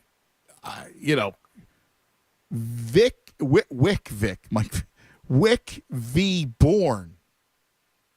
How does Jason Bourne stack up to the Wick? That's a good question. See, dude, we got to do this. The baddest motherfathers ever. We got to finish tomorrow. I was waiting for the end of the week to resume our Final Four. And we got the Field of 64 sports food. But we got to finish this so we can do the baddest motherfathers. You agree? I'm in on that, yeah. But we still have what? I want to do that. Are we in the dude. Sweet 16 right now? Yes. So we got some work to do. Yes. We have the Elite Eight on one side though, dude. Okay. Yeah, we're not as backed up as you think. But we'll get into it. All right, let's get back to the phone lines. I love this conversation. Naeem, you're on 97.5 The Fanatic. Naeem. Hey, what's up, cuz? What's up, Joey? What's happening, Naeem? Hey, listen, man, I'm so troubled by what they keep doing to Joel Embiid, right? So all you really got to do is watch the game. But the person I'm really, they say he was ducking Jokic. I think he was ducking the city of Denver because the last time he played Jokic, he committed aggravated assault. He scored 50 points and 20 rebounds, right? So they might have been trying to lock him up about that. So maybe he didn't want to go out there and play, right? Kendrick Perkins is a bum. I mean, I know y'all can't say that. He was a bum when he played, so I don't understand how he could say anything remotely crazy about the way Jamal is playing. I don't get it. He's a big man, and he should know. He played with Kevin Garnett. Joel Embiid reminds me of a cross between Shaq and Kevin Garnett. Listen, I'm with you. I don't understand how he gets you that, he's ducking, he didn't show up, he's ducking that smoke. What are you, nuts? Seriously, Kendrick Perkins out of his mind. You watch, and the other thing, too, is you're supposed to be an NBA analyst. All right, there's 3 games in 4 nights. He plays Friday and Saturday. You got the playoffs around the corner. What do you think he's going to play? 3 games in 4 nights? Why would you do that when you have nothing to gain? Nothing. And you just torched Steve for 50 points and 18 rebounds, 20 rebounds. You just torched Steve. Exactly. You need to prove. I don't understand, man, except for Hey. Yes. They need to find some new voters for the MVP award because it's ridiculous. Yeah, you know what? I'm so tired of that stupid award too. To be honest with you. Yeah, really. But he deserves it, man. I agree. But he's the best player in the NBA for 2 years running at least. You know what I'm saying? He's a dominant force. Listen, hey, look, him. By the way, if I'm Giannis, I got a beef too. Yeah. Well, listen, and I'm gonna say this in closing, man. If they remember the best player on the planet, Michael Jordan, if they want to say Kobe Bryant, whoever they want to say, Michael Jordan could not win a title until they put the right pieces around him. That man was averaging 60, well, not averaging, he was scoring 60, 50, he was killing people by himself, but he could not win until they brought in Horace Grant, Scottie Pippen, etc. Right? Yep. You're spot on. Spot on. Kobe the same way. He couldn't win without Shaq, and then when Shaq, not just him and Shaq, they had to bring other pieces in for them to win. Yeah, but the only thing about Kobe, he wins with, man, Paul Gasol's a nice player, but, I mean, that was a Kobe doing it by himself. Yeah, he was. Kobe was the man. Yeah, Kobe was definitely the man. I ain't taking, my point is only that basketball is a team sport, right? I agree. Yeah, you're spot on, man. You're dead right. Yeah, that's why people go, well, Harden's so important. Yeah, he's important. You need a point guard to set to run the offense. Right. Of course he's important. Right. I'm with you. Right. So, Naeem, what a great call. Naeem, good stuff, man. Appreciate it, brother. Here's Matt. Wick v. Bourne is a great debate. I lean Bourne, but it's close. So I think they could be both 1 seeds. I got to think, can we get 64 badasses? Oh, yeah. What? Can we get, I can almost do it off the top of my head. Definitely. 64, no problem. All right. No problem with that. Honestly, Tunis. T-Love, you're on 97.5 The Fanatic. T-Love. Hey, how's everybody doing, man? What's crackalating, T-Love? Yo, I got a bone to pick with Tunis, man. I love you, bro. I love you, man. But yo, you can't compare John Wick to Fast and Furious, man. What are you doing, man? Yo, John Wick. Yo, I'm gonna tell you something. John Wick is better than Bourne. I'm gonna tell you why. The Bourne Identity got a little bit repetitive towards the end, especially the third and fourth one. Like John Wick, they always add a new element, and the reason why he beats Jason Bourne, because Jason Bourne had trouble with 1 and 2 and 3 assassins. Like John Wick is the third movie. Like he has a bounty on his head, and he got to walk the streets alone with a whole $14 million bounty on his head, and he got a whole bunch of assassins trying to attack him. That's why I feel like John Wick beats Jason Bourne. And like the second one might be the best one because that's when the Italian mobster, shows up at his doorstep, asking him to, repay the favor or whatever, and he wants him to go after the Italian Comoros crime, family, whatever. Like, wait a second, Wick is fighting the Gomorrah? Yeah, man. That's yes. And that's my favorite. The Gomorrah. There's the show, and there's an Italian show called Gomorrah. It's my favorite. Yes, like it's serious. Like and like even if, like they got the dogs helping John Wick in gunfights, it's viciously. like it's serious, man. It's nothing like Fast and Furious, and it's not as repetitive as Bourne. That's what I say. Like it is silly, it is silly, but it's no. Listen, it sounds like a blast. I love that stuff. And so if you're giving me he's traipsing all over the world, I'm down, man. I'm in on that. Yeah, I'm serious. I've been meaning to watch this for a while. Ever since my cousin Joey told me to watch. You gotta watch it. Yo, I'm gonna make a point to see it. In the new one, they got a blind assassin. They told him about giving him a spinoff show. That's how much he stole the show in the last one. Wow. He got a blind assassin. I don't know if you know the Yip man, Danny Yen. No, I didn't know that. Donnie E. I'm sorry, I apologize. No, it's all right. Yeah, I didn't know that. The IP man. Listen, now the only thing about Bourne is, like, think about this. He's got no memory. And the next thing you know, like, all the skills just, like, it's just instinct. They just come back to him without memory. And he's messing up fools. Yeah, but Bourne has trouble with 1 and 2 and 3 guys. Like, this guy's fighting, like, a whole crime family. This guy's fighting a whole... All right. I listen to you. I mean, I get you. A whole bunch of assassins. I hear you. I can't wait to see it, man. I can't wait. That's good stuff. I saw that it's available on Peacock, John Wick. Okay, great. Peacock, and then I saw like Hulu if you have a certain subscription to it. I am a big Bourne fan. You don't say. Well, yeah. Literally got Embiid's theme song from it. I created the character, the Embiid character. SWAT. I hope y'all keep trusting the process. And he's afraid of Jokic. You kidding me? Let Jokic get him, his 3 brothers, and SWAT will take care of all 4 of them at the same time. What do you think? Yeah, I could see it. Embiid, man.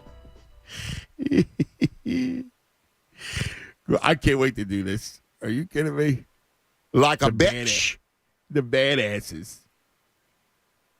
That's great. Now, Jim from the Palm says you can have a Western division with all the badass cowboys. Okay. Like Clint Eastwood. Yeah, like you got a lot of old school badasses. He goes, you could get 10 badasses just from Kill Bill. Oh, that's true. John Rambo. He's in there. Yes, Rambo's in it. Now, can multiple characters played by the same person be in it? Because Schwarzenegger. Yes. You got. It's the character, not the actor. Okay. Because you go, I'll be back, the robot guy, whatever that movie was called. What the hell was that movie called? Schwarzenegger's the robot. Whatever. Yeah, that movie. He's in the Expendables. Right. He's in. Stallone's going to have 4 of them. Yeah, Stallone's in there multiple times. He's got Rambo. He's got the Expendables. You know, I think I got for Rocky in there all too. Rocky's like he might be a 16 seed. Now here's another question. Hold on. Do you go? Maybe not superheroes because they got powers, but like even though you think you can beat up Batman, which is ridiculous, Batman's got to be in it. He's got no superhuman powers. He's just a trained fighter. Again, they got to be human. Yeah, he's not a superhero. He just dresses up in a bat costume. You can't have Superman. Okay, yeah, but Batman you can't do and by the way, superpower dude. Thank you to Bradley, Terminator. So I guess you can't go Terminator because he's a robot. He's not a human. Right. Okay. They got to be. If you're bad mofo, you're a bad mother father. You got to bleed. You got to be of the flesh. So Batman is in it. Yeah, I want to see Batman get killed. You're anti-Batman. Especially if it's Ben Affleck. You're so anti-Batman. It's ridiculous. I'm anti-Ben Affleck. All right? Yeah, but I don't go, Affleck's not my Batman. Who's your Batman? I go The Dark Knight. The trilogy. Yeah. I never saw it, so. Come on, man. Yeah, listen, I hear you. I heard it. That's a hole in the game, too. That Batman. Christian Bale, by the way, is that Batman. Well, Christian Bale's. I love Christian Bale. He's a great actor. So he's, not Affleck. Yeah, I'm not a big fan of Batman, to be honest with you. I'll be honest with you. Let's go to. This is awesome. Crisco's got to go Mel Gibson from Lethal Weapon. You can go Mel Gibson, Patriot, man. Actually, he's running around with an axe like that. That was his gun, his weapon. Yeah, it was just an axe. He's running around. He's fighting a whole war. Dude, but he gets, who kicks his ass. So I'm going to do it by region. Okay, like Mel Gibson in The Patriot would be in the gladiator division. Ah, okay. In that region. Of course, Russ Crowe and Maximus takes out all day long. He takes out whatever he was in the Patriot. And so, and then in William Wallace. That's another great character by Mel Gibson. Now let me ask you. And if you got Maximus is a bad mother father. He had no powers. What about like a Jon Snow in the Game of Thrones? Yes. He was just a swordsman. Yes, he was a swordsman. I agree. I'm with you. Well, Anthony nailed it. Aim small, miss small. Oh, this is going to be a blast. The bad mother fathers? The ultimate? Are you kidding me? I can't wait to do this. All right. Greg, you're on 97.5 The Fanatic. Yo, Greg. Yo, guys. How y'all doing? What's up, buddy? Listen, y'all got to go see John Wick. I know. I'm going to get it done. Y'all got to go see it. Listen, It's like instead of Bourne, you got to put Jason Statham up there. I'm a Statham fan. Better than Bourne, and John Wick is better than Jason Statham. Him and Common in the last movie, they're on different train platforms opposing each other and shooting at each other on different platforms. It's crazy. The action is what makes the movie, and the fact that I think he does a lot of his stunts or whatever. It just makes it that much like more crazy, man. It's that crazy that show. And Liam Neeson, everybody gets kidnapped from him like that. It gets old after a while. But John Wick, man, he's just on another level. Just when it comes to just the ability to fight. Like, just to be a bad mother father. Like, you can't. Liam Neeson's pretty nasty. He's all right, but John Wick beat up all those Albanians. Once y'all see it, you'll understand. All right. I get you. All right, guys. Have a good one. I like That's fantastic. That's fantastic.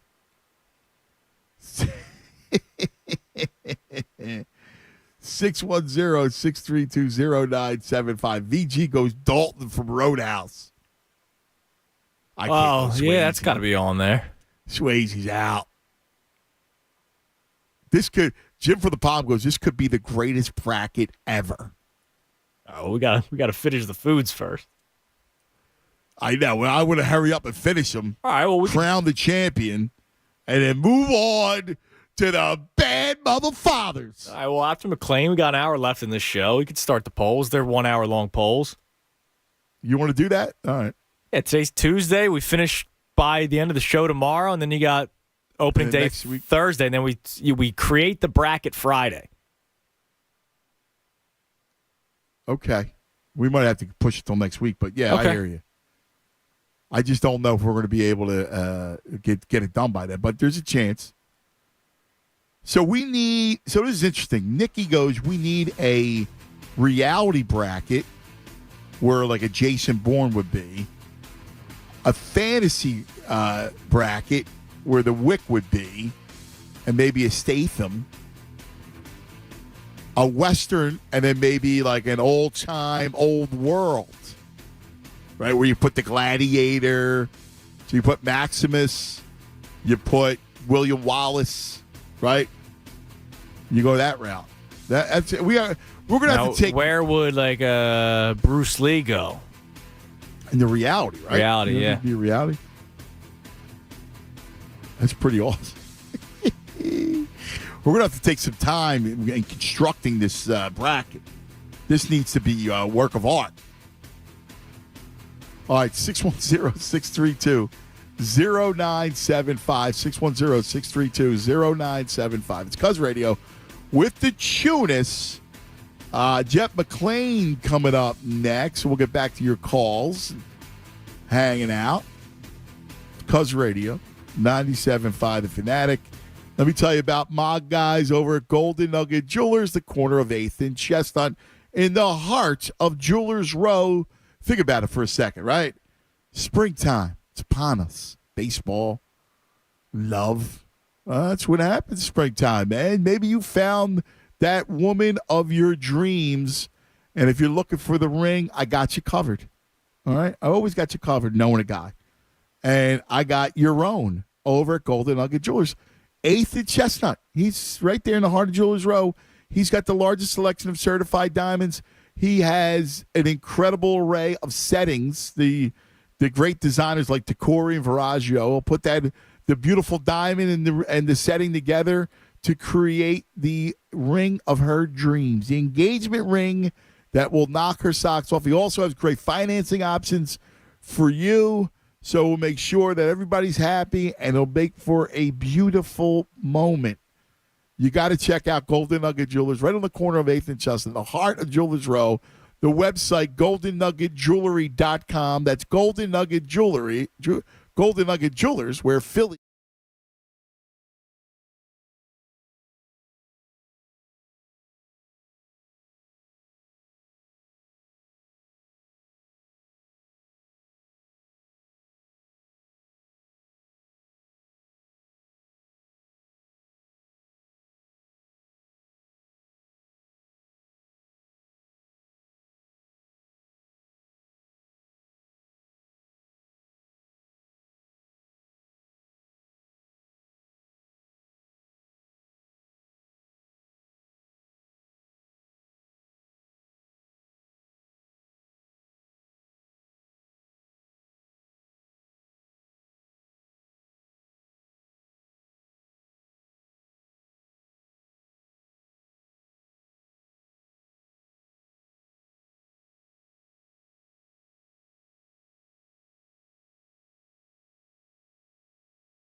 All right, welcome back in the land of Wick.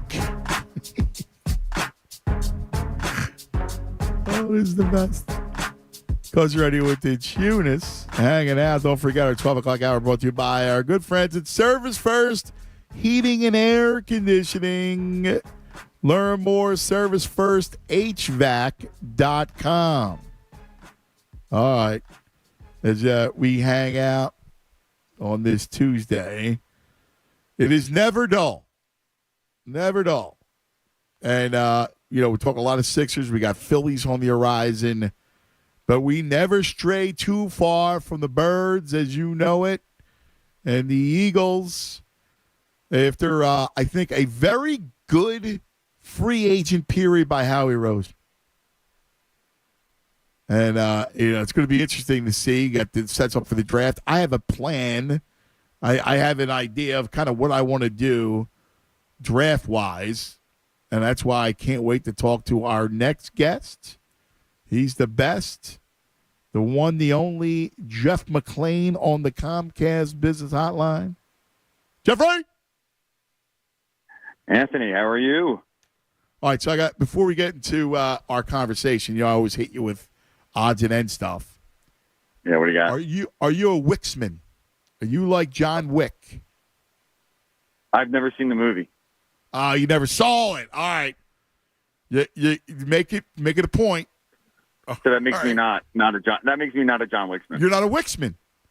Nope. No, now I'll ask you this question. Now, listen, I've not seen it either, and I made a promise to all the Wicksmen out there, especially after it crushed the box office again this week, over the weekend, that I would see it. And we're looking at the baddest mother fathers on the planet when it comes to fiction and cinema.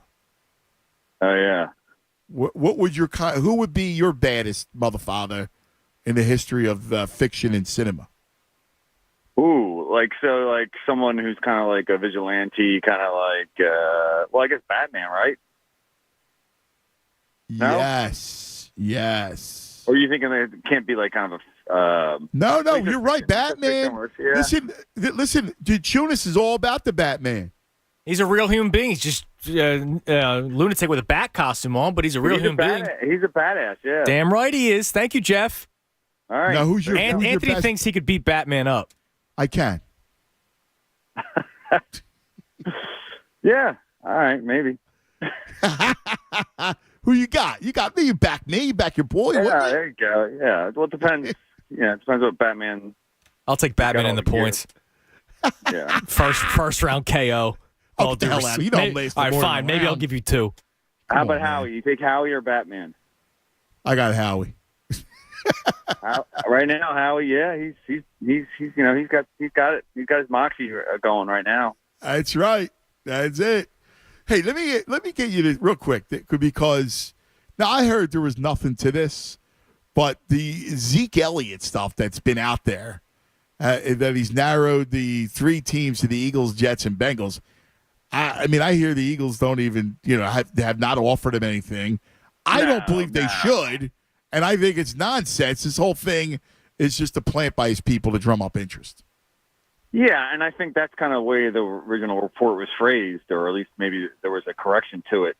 No, from what I understand, that Zeke Elliott is not someone the Eagles are considering right now. Look, now, if the draft happens, they don't get anybody, and his market drops, and he's like, yeah, I'll take a better minimum deal, and, but I don't even think they would do that, because I think, look, there's certain guys that are that have been on teams for a long time, and I think when it comes to the Cowboys, I think the Eagles want to tread very carefully about acquiring those guys.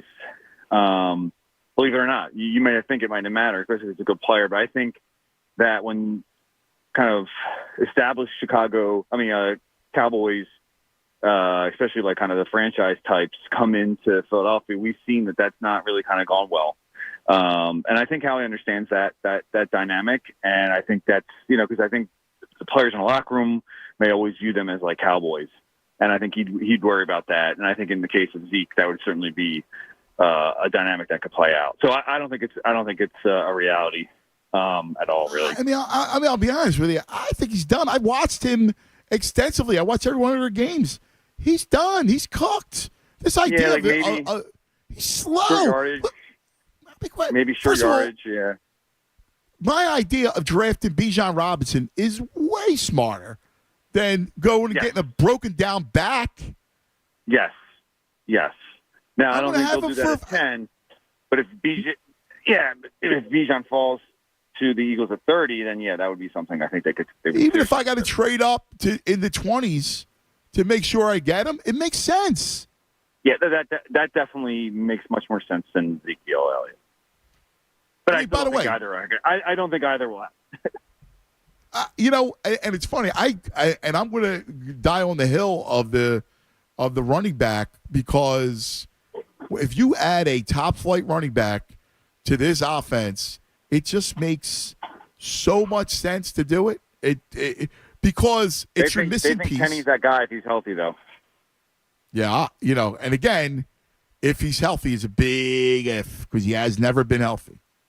Yeah, and they'll do something. And I think they will come out of the draft or the post-draft free agent spree with a running back that they think they'll throw them in the mix, and they may even like acquire another veteran that's kind of still out there on the market. I don't think it's going to be Zeke, but someone maybe of that ilk.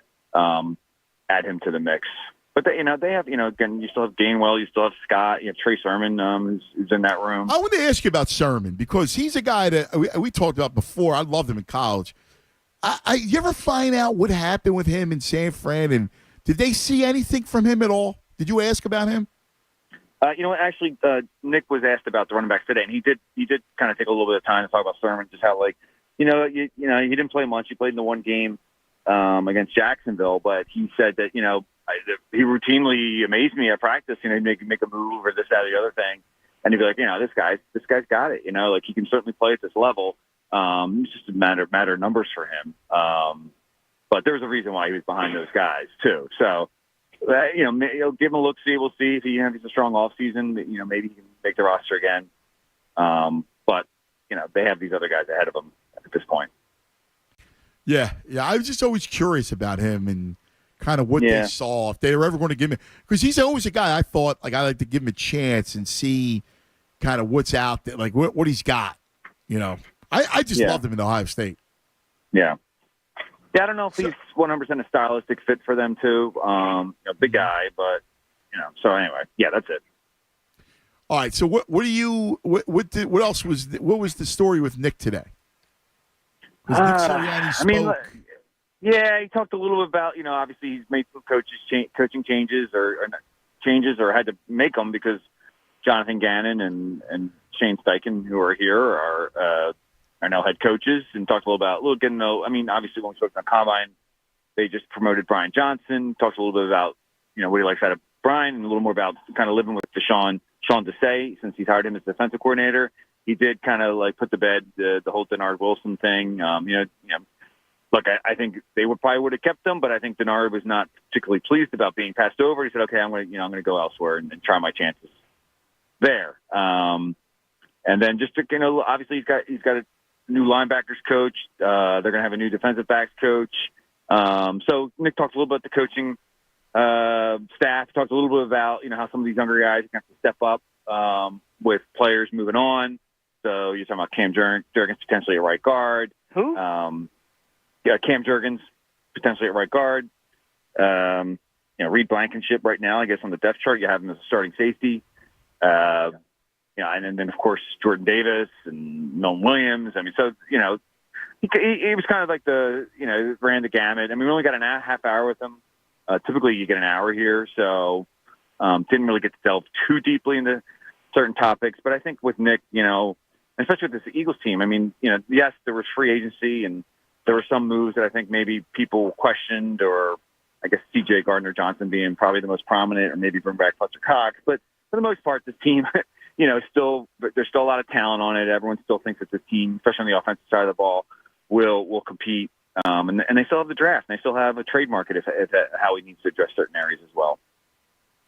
Yeah, you still have, I think you still have, a lot of maneuverability. You still have a lot of that left. I don't know. I can't. Did he feel good about it? Because I think leaving with your two corners, you expected to lose. What you did. I expect to lose one of the corners, so I think coming back to it, I feel pretty good about it.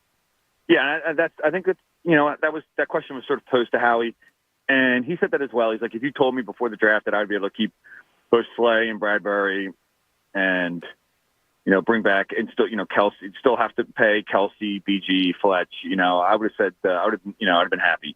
The Hargrave one I think was a tough pill to swallow. Because again, he's 2 years younger than Fletch. He was more productive. I think he's a guy that probably in more ways than even Fletch himself help Fletch kind of have a rebound season. And then now all of a sudden you have to bring Fletcher back. He took a pay cut and he could have gotten more elsewhere. So maybe you're a little happy about that. But that defensive tackle position now is all of a sudden feels a little different. And those young guys are going to have to step up. You're going to have to put Jordan Davis and Milton Williams in the positions where they're going to have to make plays. And there's a little bit of an unknown there. But I think overall, Howie's kind of happy the way free agency turned out. Yeah, I got to believe that. I do. What's the big talk down there? What is the big talk going on? League-wise, it's funny, when you come to these there's those roundtables, AFC coaches yesterday and the NFC coaches this morning, and there have been years past where you show up and we have to get here real early if you want to get a seat at the table for your coach because I remember being here in 2015 after the whole kind of Chip and Howie debacle. That was a big topic of conversation. So you have to show up early and to be national media attention directed to your team. Not as much with obviously Nick this year, and this is a team that came off the Super Bowl. It was right to the left of him was Matt LaFleur. And that he was mobbed because that's Aaron Rodgers is what he his future, what's going to happen with him and the Jets, and that right now is kind of a huge topic here. You know, Harbaugh was another one yesterday because of Lamar Jackson. So the quarterbacks typically, and that's the Eagles have a little bit of a question there too with Jalen Hurts. And not just him, but Joe Burrow and how, so that's the topic of conversation is how, what's going to happen. It's always about the quarterbacks, right? And it's what's the time frame? Yeah. What's the time frame of the deal? Who's the guy with the dominoes? Yeah. So, and I'm sure that there's probably a little feeling out process between, they can't really, Howie can't talk to them because that would be collusion. But I think you want to get a sense of, okay, could Burrow drop or could Herbert drop, and how's that going to affect the whole Jalen negotiations? But I think, Howie has to be careful and just work at his own pace and, in Jalen's own pace and figure out what works best for both of them. So when the Rodgers thing obviously is a big deal, any idea of where Lamar, where do you think? Because I would assume that he winds up in the NFC. I guess. It was kind of convenient or he must have planned it that someone put out there that he wanted to he wants to be traded right about the same time that John Harbaugh was at his roundtable press conference. So it's hard to see him staying in Baltimore. I guess I can't rule that out, but wherever he ends up. The funny thing was Robert Kraft. I wasn't in on this press conference, but I've been reported he put out there that Meek Mill told Kraft that Lamar wants to play for the Patriots. And he quickly put in, well, that's not something I handle. That would be Bill Belichick. Because if he didn't mention that, that would be against the rules. But it's funny how he put that out there. Yeah. Imagine Lamar with Belichick. Yeah. Yeah. Well, I think getting involved. He's brokered the deal. Yeah. Isn't that funny? Could you imagine if he goes to that division? So you would have the Bills with Kelly. Oh my God. You'd have the Bills with Josh Allen. You would have the Jets with Rodgers, right? You have all you need is Brady to come back out of retirement and go play for the Dolphins. Which is right. That's what everyone says. That's if he's coming out, they keep saying that's the team. Yeah. Did you see so? Is there a lot of rumors going on there with him? Because he shows a picture of himself playing football on the beach. Yeah. It's probably maybe a more media guys than anyone kind of associated with the league because it's not really my avenue and I really care. But they'll just be like, all I keep being told was like, man, don't 100% rule it out. And then I think so can you imagine that Brady back in the AFC East, Lamar at the Patriots, and then you got God, that'd be epic. Meanwhile, when you look at the NFC, there's nothing in the NFC. The Eagles. So the win totals came out yesterday in Vegas, and the Eagles were 10.5, and they were actually plus money to win the division at plus 110. I got to be honest with you. I mean, they're going to win more than you're going to tell me this team's not going to win 11 games. I get the schedule's going to be a little tougher, but 11-6. I mean, that's their bottom, I think. Yeah, I guess they're looking at the schedule and then just typically how most teams that have lost Super Bowls the following year, it's tough. I mean, a lot of them fall off, but that's all kind of circumstantial. I think you got to look at the roster still, and especially on the offensive side of the ball.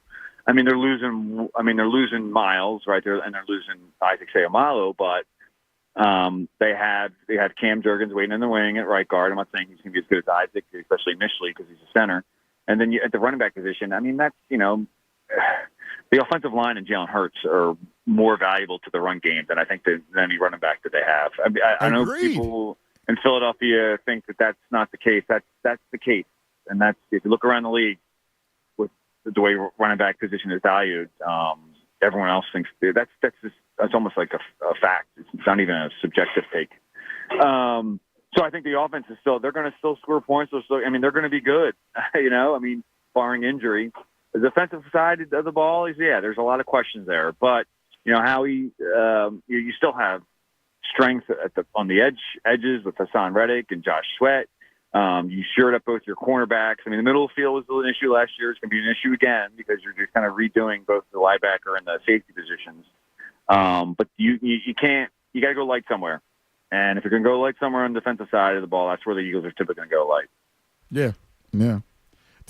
Have you sat down with Desai yet about philosophy? No. Nothing. Yeah, right. Yeah. No, we haven't got them yet. Yeah, I think in these next coming weeks, they're going to set stuff with the new coordinators.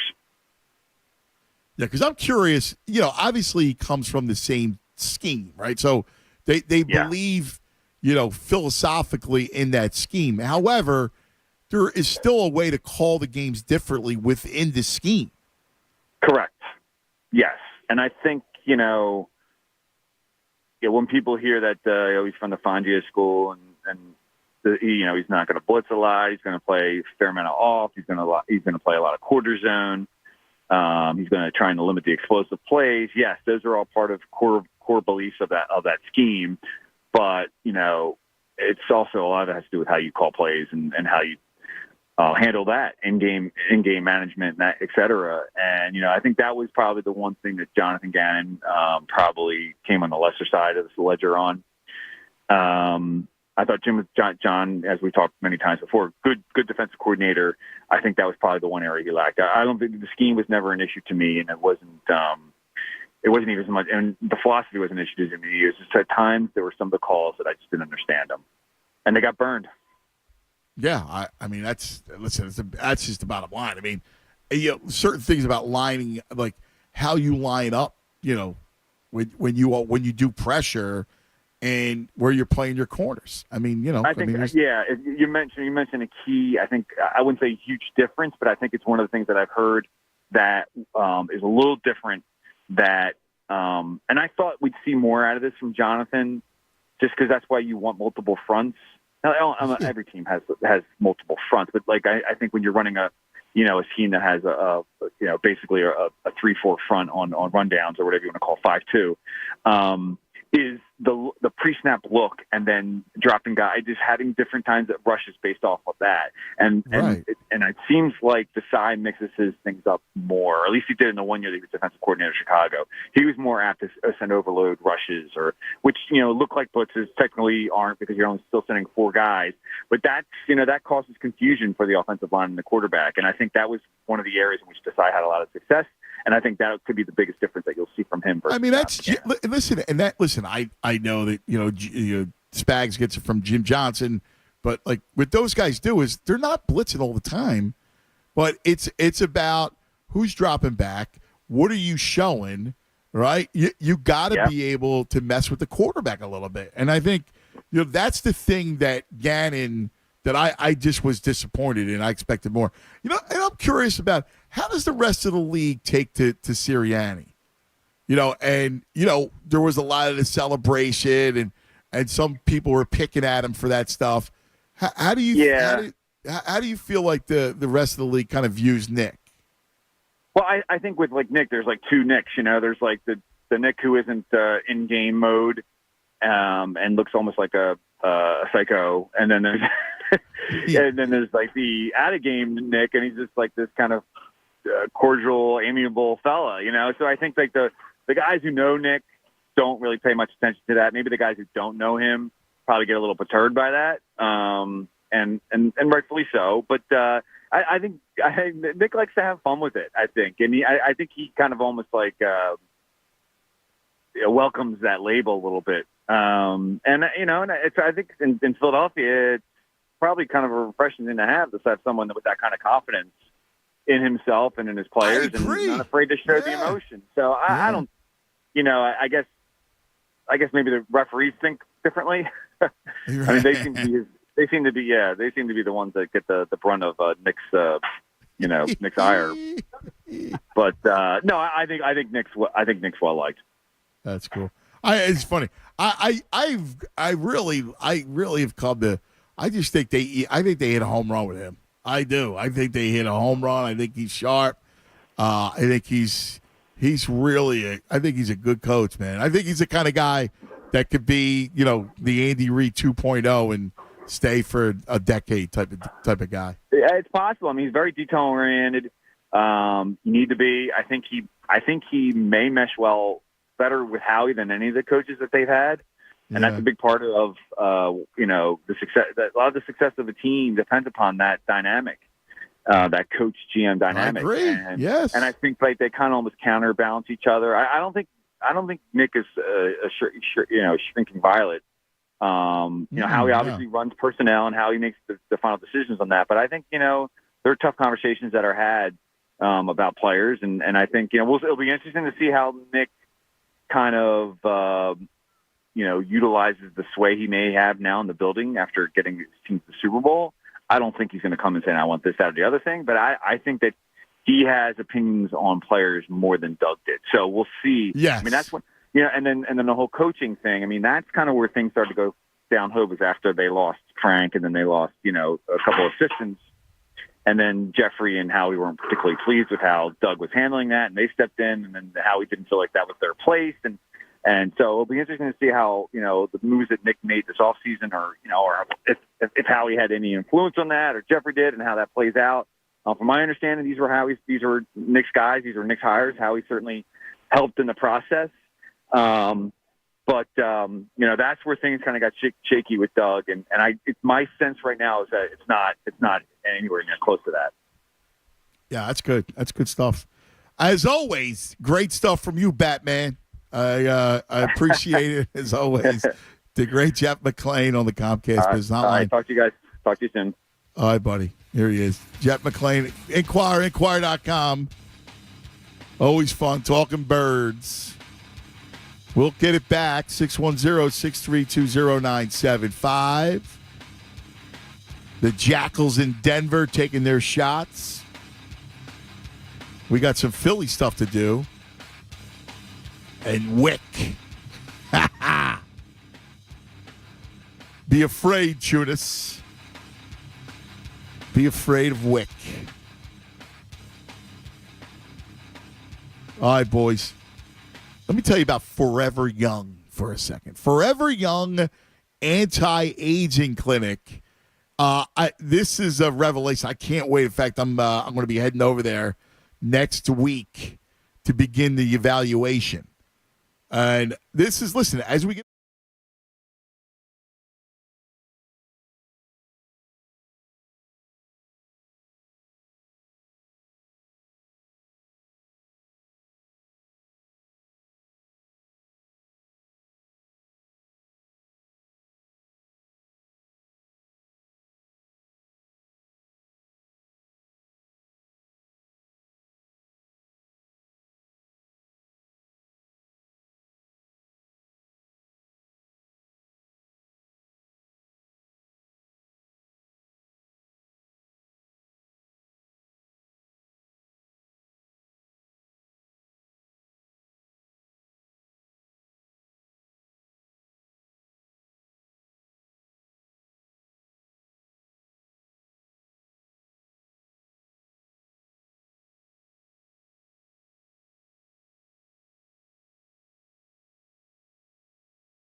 Radio Tunis.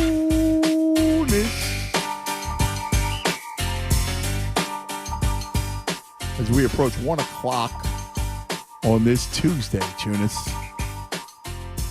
What happened with JT? Why did JT get thrown out? So, it seems like this umpire is a little punk, and maybe he's trying to make a name for himself or something. So, yesterday, in the spring training game, Craig Kimbrell got called for the pitch clock violation. You have to do it within 15 seconds or 20 seconds if there's a runner on base. And he violated the pitch clock.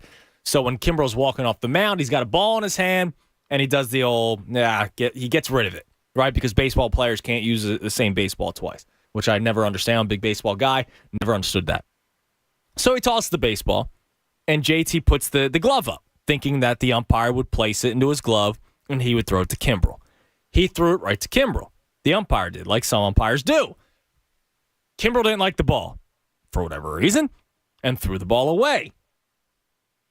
The umpire, JT then put his glove up, and the umpire grabbed another ball from a sack, and JT then remembered, oh, wait, he just threw the ball to Kimbrell. So he put his glove down.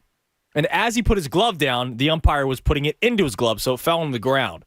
The umpire's initial reaction was to think, oh, my God, JT Realmuto just showed me up. I'm going to toss him from this game. Are you serious? Dead serious. And so JT literally turned around. The best part is JT Realmuto doesn't seem like he has the best personality, but I feel like he's really good at the, bro, really? Because remember the Jared Hughes moment a few years ago, the reliever, when he rolled his eyes? Yes. And that was that clip went viral, obviously. He kind of just has that, really, we're doing this kind of reaction. So when he tossed him, he turned around. He was like, dude, I thought you were throwing it back to Kimbrell. And there's this guy on Twitter, John Boy, who breaks down all the ejections. He slows down the clip so he can read what they're saying. And that's literally what he said. He was like, dude, I thought you were throwing the ball back. I wasn't showing you up. You're right. And yes, you were. You were showing me up. Then Thompson came out, and then it got to the point where the umpire, after ejecting him, you could tell he knew he was in the wrong, the umpire, to the point where he was like, well, that's just the way it is, when he had nothing else to say. So thank God this was a spring training game, but that guy should have a long talk with the crew chief or whatever umpire association. The crew chief did speak after the game, or the head of that group. He said he had no problem with it because he's backing this guy up, but that's ridiculous. It is ridiculous. Yeah, for just putting the glove down and not catching the ball. He wasn't even looking at him. Yeah. It's not like he was looking at him and going, here, put it in my glove, and then he moved his hand. You know what I mean? It's not like it's the Peanuts. Charlie Brown trying to kick the football. Right. He wasn't even looking. He put his glove up, and then he remembered, oh, wait, he's throwing it back to Kimbrell. So he put his glove down, and then the guy took exception to it. It was ridiculous. That umpire should be suspended immediately. So Phil's losing 4-1 to Toronto right now. Bailey Falter lasts only an inning and 2/3, 4 runs on 4 hits and 3 walks. No strikeouts. Yeah, he's having a tough go with it. Yes. Yeah. Yeah, buddy. Not for nothing. It's your fifth starter. They need him, Oh, absolutely. Now, again, I said this a couple of weeks ago. He was great down the stretch last year. Right. But they shaped the rotation so that he was pitching against like the Nationals and the Marlins. Right. He wasn't going up against the Blue Jays, the Yankees. Yeah. So he might be, you always mention the word the 4A player, right? He might be great against teams like that. And he'll give you a good spot starter once in a while. He's not a bum. He doesn't stink. But he just might not be a guy you're going to depend on for a full season. And the only reason why he's in the rotation is because of the injuries. I know. They just got to be able to get through the first half of the season. Yeah, because if you think about it, he was slated as the sixth starter. If Painter made the club, which we thought he would, and obviously Suarez is healthy, he's 6th. So he's not even in the rotation. Because of the injuries, he's now your 4th starter. And you have to have Strahm, who is a reliever, be your 5th starter. Yeah, they're just kind of dealing with it right now. I mean, listen, and they got hit left and right, right? Like, they got hit left and right when it came to that. Came to injuries. I mean, that's going to be the one thing that we talk about. Hopefully it's just a rash now, and then, they're able to, to kind of just get through this piece of it. I want to get back to the phone lines in a second, but a moment of silence. Please, your prayers are needed. Tunis, Shams tweeted out today, the Nets have ruled out Ben Simmons for the remainder of the season. Oh, no. Simmons is beginning a rehab program on his back. Would that be lying on his back? A rehab program on his back, according to Jock Vaughn. This guy's a joke. So there it is. I can't wait for that story to come out. Like, Ben the whole is thing. out for the remainder of the season. I mean, is he just done? I mean, the problem is, like, when it comes to the money, like, he's not going to give up the money easily. Well, that's the thing. Is he a bench guy making league minimum after this contract's up? Maybe. That's unbelievable, dude. But he might think a lot more of himself and won't take a league minimum deal. That's another thing. And he doesn't have a powerful agent anymore because they split up. Right. Well, he was broken up with, but you know what I'm saying. Right. That's wild, is it not? This could be the last we've ever seen of him. Yep. It could be. He's got 1 year left, I think, on this on the max deal. But again, he's a guy. I can't see him walking away from the money and the life. Right. The next question is: do the Nets start withholding money? Yeah. I mean, the Sixers did it, and he got some of it back. Remember, they went to the court and all that stuff. Yeah. Isn't it wild, man? It's an amazing story. Amazing story. It really is. All right, let's go to T Love. You're on 97.5 The Fanatic. T Love. Yo, what's going on, fellas? What's up, T Love? What's happening? Listen, hey, imagine, man, I'm riding along and I'm listening like I always do, and I hear somebody call up and say, "This is T Love." You're probably like, "What's going on, man?" Come on, man. What is that about? Well, I didn't know. I thought it was you because I don't know what's always on the other end. I heard you pause for a second. Yeah, I was like, "Wow, that's not T Love." Yeah. Come on, man. It's funny, man. You have a lot. There's T Loves out there. It's pretty wild. Yeah. Okay. Yeah, I guess it is, man. And every guy with an A and a Rodriguez in his name is A-Rod, right? So that's how it goes, right? But so now when I call, I got to say this is the real T Love. So. Oh, you got to do the real, like it's like you're on the verified on Twitter. Yeah. How about that? Hey, I was just calling, man, to say, man, I heard Perk the other day, man, and that guy, man, is so ridiculous at times, man. He got to vote.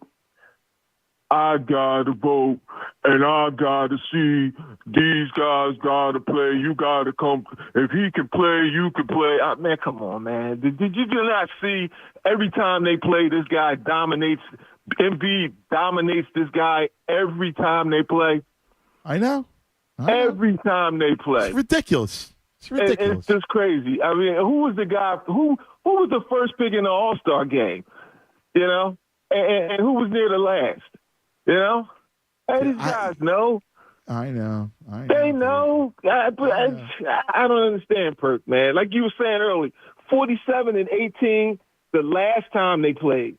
You know what I'm saying? What more does this guy got to prove?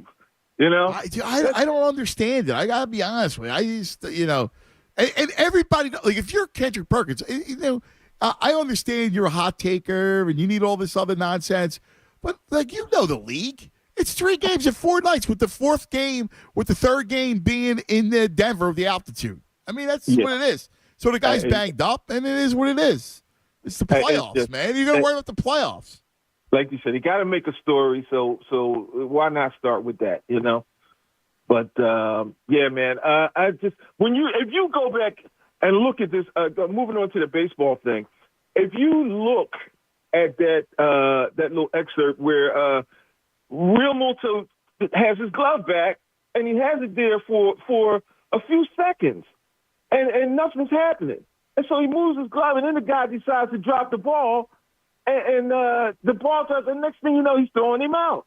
It looks worse than what Tunis explained to you. Tunis gave it the Band-Aid explanation, but it looks a lot more ridiculous when you see it. Yeah, it really is bad, man. It's crazy. That's crazy. Yeah, and what you guys were talking about, I'm gonna move it along because I know you got. But as far as the bad guys go, the badasses, you got the grandfather badasses, and there's 2 of them, and that's Schwarzenegger and Stallone. And Stallone as Rambo. Remember, we got to go characters too. So we're going to go with the characters. I'm going to give you Rambo for Stallone. All right. And I'm going to give you 3 to Terminator for Schwarzenegger, Commando Schwarzenegger, and I don't know why he didn't do more of these movies, but who was the guy, man? I just ran out my head. Conan the Barbarian. Why? You're going to go Conan? Conan, man. Wow. He was chopping heads, man. You're going to go Barbarian. With Grace Jones. Yeah. Grace Jones. Come on. I love it, T-Will. That's hysterical. That's good stuff, my brother. Thank you. Commando Schwarzenegger is a great one. Yes. Did you ever see that movie? I have.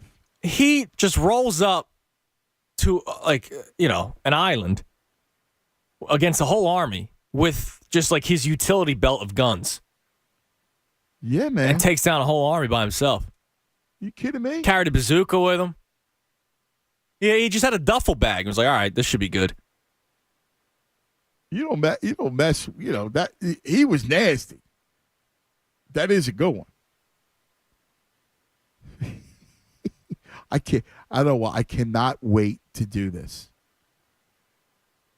This actually will be hysterical. Let's go to Will. You're on 97.5 The Fanatic. Yo, Will. Hey, Andrew. Pleasure to be on with you. This is only my second time calling in years. I have 2 badasses for you. Oh, yeah? How good. I love it. Both from the same movie. One's only an honorable mention. One won't make it. One's the protagonist. One's the antagonist. I'll give you the one that shouldn't be in it first, and that was Bill Stranix, played by Tommy Lee Jones. And he was the antagonist, and the protagonist. Yeah, he was good. Yeah. Then the protagonist was Chief Casey Ryback, played by Steven Seagal. That needs to be in it. He needs to be in it. If he doesn't, I'm showing up at One Ballot Plaza, and I'm marching up there, and heads are going to roll, because that was one of the greatest 1980s action figures of all time. Yeah, he was on the boat, right? It was he was just a lowly cook, but he was really special forces and Navy SEAL and all that. But he was finishing his duty as a cook because he struck one of his officers in command, and that's right. The captain of the ship brought him in under his wing. That was have you seen that, Tunis? I have, actually. It's great. It is great. They had the dancer coming out of the cake. Yes. Yeah, that was a good one. Yeah, it was a good one. Dude, I want to crock you now. Listen, man. Dude, there's a couple action impressive. movies that I've seen. Don't worry. I watch that twice a year, once Christmas Eve, and then usually a random night. Me and my dad will watch it together. It's a phenomenal movie. It's one of my favorites. Dude, that's awesome. I got to tell you, that's classic. But I forgot about Seagal, man. He's old school. There's a couple guy. good ones there. There was a lot of stinkers, too, but he had a couple shining diamonds. Yeah, I'll give you that. I'll definitely give you that. But perfect. That's it. Thank you, all right, guys. good stuff, my brother. Thank you. I'm surprised you knew that one, Bo. Yeah, I've seen actually a good amount of action movies. You know me. I'm not the biggest movie guy, but action movies are easy to put on and sit back and watch. You think I've seen, would you have guessed that I've seen Commando? That's an older movie, too. Yes, but... That's early Schwarzenegger. Yeah, but I don't know. I would expect that because that's a popular movie, you know? Is it? I feel like that's not even one of his, more talked about movies. Yeah. Oh, you got Predator and you got Terminator. It's still impressive. Come on. No? Nobody ever talks about Commando. They always say Terminator and Predator. Well, I think it's certainly badass worthy. For sure. Oh, for sure, yeah. I just don't think it gets that much love. Chuck, you're on 97.5 The Fanatic. Chucky. Hermano! What's going on, Hermano? What's up, Hermano? Tunis, how you feeling, man? What's up, man? I saw the high school pic, man. You look like you still like you look now. Good pic, man. That was a good thank you. pic. Yeah, just a little bit more hair in that one. Yeah, just a little bit. I was like, I said, Tunis took this picture today and posted it to my high school pic. I gotta tell you, the hair was great. It was a good flow. Yeah, the hair was I had great. the flow going pretty well. It was a big day when I got it cut, and I got a lot of applause for it. But it was just looking back at it, the flow was good. Yeah, I was like, okay, Tunis looking like the 90210 kids. I was like, okay.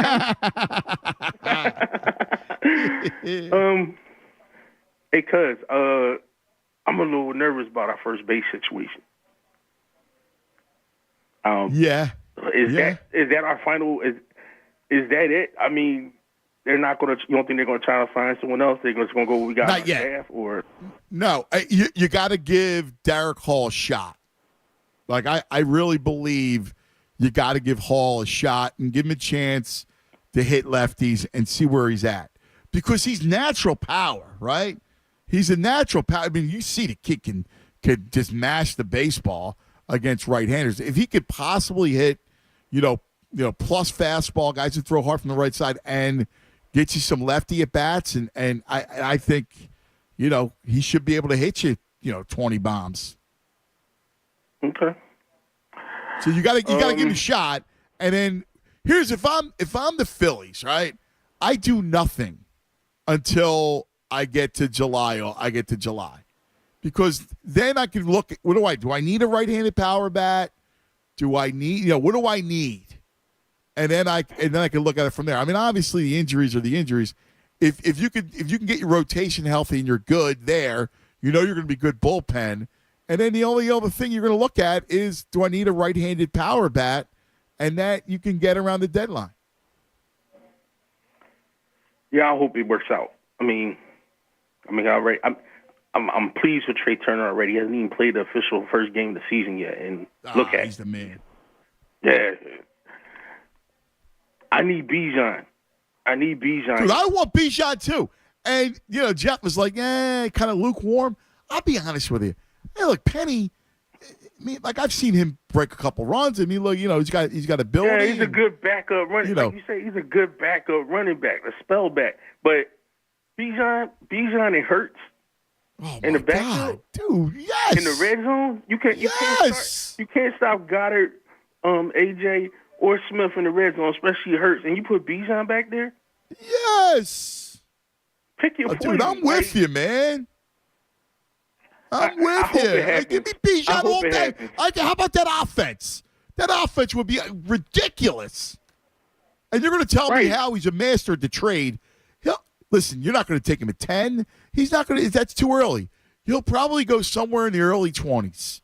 So if that's the case, then you just trade back up to go get him. That's the move. 610-632-0975. 610-632-0975. That's the number. Now, quick question. I need a ruling on this. This is from Nick. I say no, but I'll ask you. He said for the badass bracket, what about Iron Man? He goes, he's like Batman. He has no powers. He just has gadgets. But to me, his gadgets are like, they could use them in war. Like they're weapons of mass destruction, his gadgets. Whereas, Batman has ninja stars. Well, see, Iron Man. Like Iron Man, let's just face it. Iron Man would greater than Batman. Yeah, but They're Iron both Man, the same guy. Iron Man would win. Iron Man is just a rich dude. No, but too. Iron Man would win the entire He's smarter. Okay, he's a rich dude, but he didn't learn how to fight. He learned how to shoot a laser at people. He would win. The tournament would be over. You wouldn't even have to do it if Iron Man's in it. He just blows everybody up. Game over. Well, I mean, Wick would have a shot. What, with a gun against his iron vest that would bounce off him? Wick would figure a way out. He'd laugh at it, and then he'd shoot the laser at him. But part of the thing is, Wick, you also have to give people a shot, right? Like, you got to give, the ingenuity of a Wick. Yeah, but he also, Iron Man isn't working alone. Maximus is just in a toga.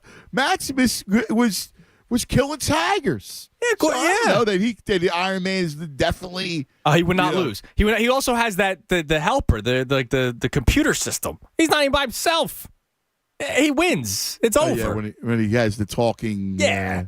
Yeah. She sees when there's an attack coming, saying, "Turn around, Iron Man," and now use your laser and blow him up. Game over. But you have to admit, Iron Man way better than Batman. Depends on the conversation. Like what? Seriously. They're both the same guy. They're the rich guy, and it just so happens that Iron Man is just a smart Batman dude. went through trials and tribulations learning how to fight. Half a dope. Iron Man got a heart and he gets a suit. Now, listen, he built that thing out of nothing. Come on, it was brilliant. He had put the thing in his chest to stay alive. Yeah, no, it's impressive. I mean, he's amazing. Iron Man's genius. Batman's half a dope. He was born on third base. Had a butler. I mean, stop with Batman. You're Batman. Batman's a born on third base guy. The Iron Man is a true genius. Yeah, and he'd win easily. I'm just saying, we got to discuss it. All right. 610-632-0975. It's Cuz Radio with the Judas.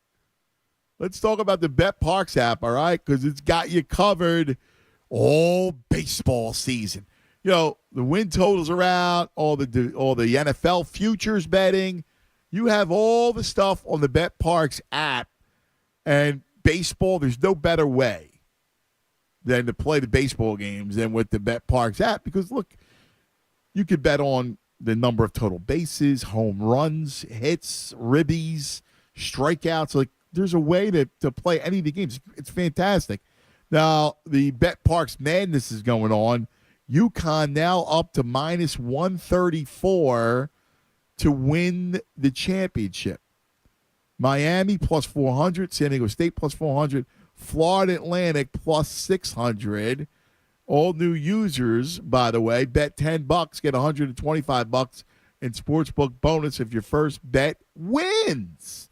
So check out the Bet Parks Sportsbook app for all the fun stuff. The website's got the details for everything. BetParks.com. Got to be 21, Pennsylvania, New Jersey, or Ohio. Gambling problem, call 1-800-GAMBLER. Fanatic Sports Update. Flyers tonight. I'm Andrew Salchunas, and this update is brought to you by AutoZone. Get in the zone. Free battery testing, free battery charging, and replacing batteries that fit your needs. That's what makes AutoZone America's #1 battery destination. Get in the zone. AutoZone. Flyers back in action tonight. They host Montreal. It's a 7 o'clock puck drop, and you can listen live right here on The Fanatic. A little bit of Flyers news. Nothing big today. John Tortorella announced that the Flyers would not have a captain next year either. They're still just trying to figure out the direction this team is heading. Flyers, Canadiens tonight, 7 o'clock. Sixers lost the Nuggets yesterday in Denver. No Joel Embiid or James Harden. Sixers still the 3rd seed in the Eastern Conference. Jeff McClain joined Anthony earlier today to talk some Eagles. You can hear that again on 97.5thefanatic.com. Keep it locked here in The Fanatic for all the latest news and information. I'm Andrew Salchunas, and this is 97.5 The Fanatic. Anthony Gargano, weekdays 10 to 2 on 97.5 The Fanatic. This week's Pro to Watch is a guy who's going to have to lead this team to somewhere they haven't been in a while, and that's Joel Embiid. He's trying to close out the MVP for personal reasons. His betting odds have risen to the top, but his recent 30-plus point scoring streak is worthy of all-time great status. With James Harden's Achilles acting up, they may need him even more. Bradford White water heaters have always been built to be the best, loaded with innovative features that separate them from the rest. And now, Bradford White tank-style water heaters give you additional peace of mind with Microban antimicrobial protection. How you heat your water matters, so don't settle for anything less than the proven performance of a Bradford White, the only water heaters with Microban antimicrobial technology. Visit BradfordWhite.com to learn more and to find an installation pro near you. I'm getting vaccinated with Prevnar 20. So am I, because I'm at risk for pneumococcal pneumonia.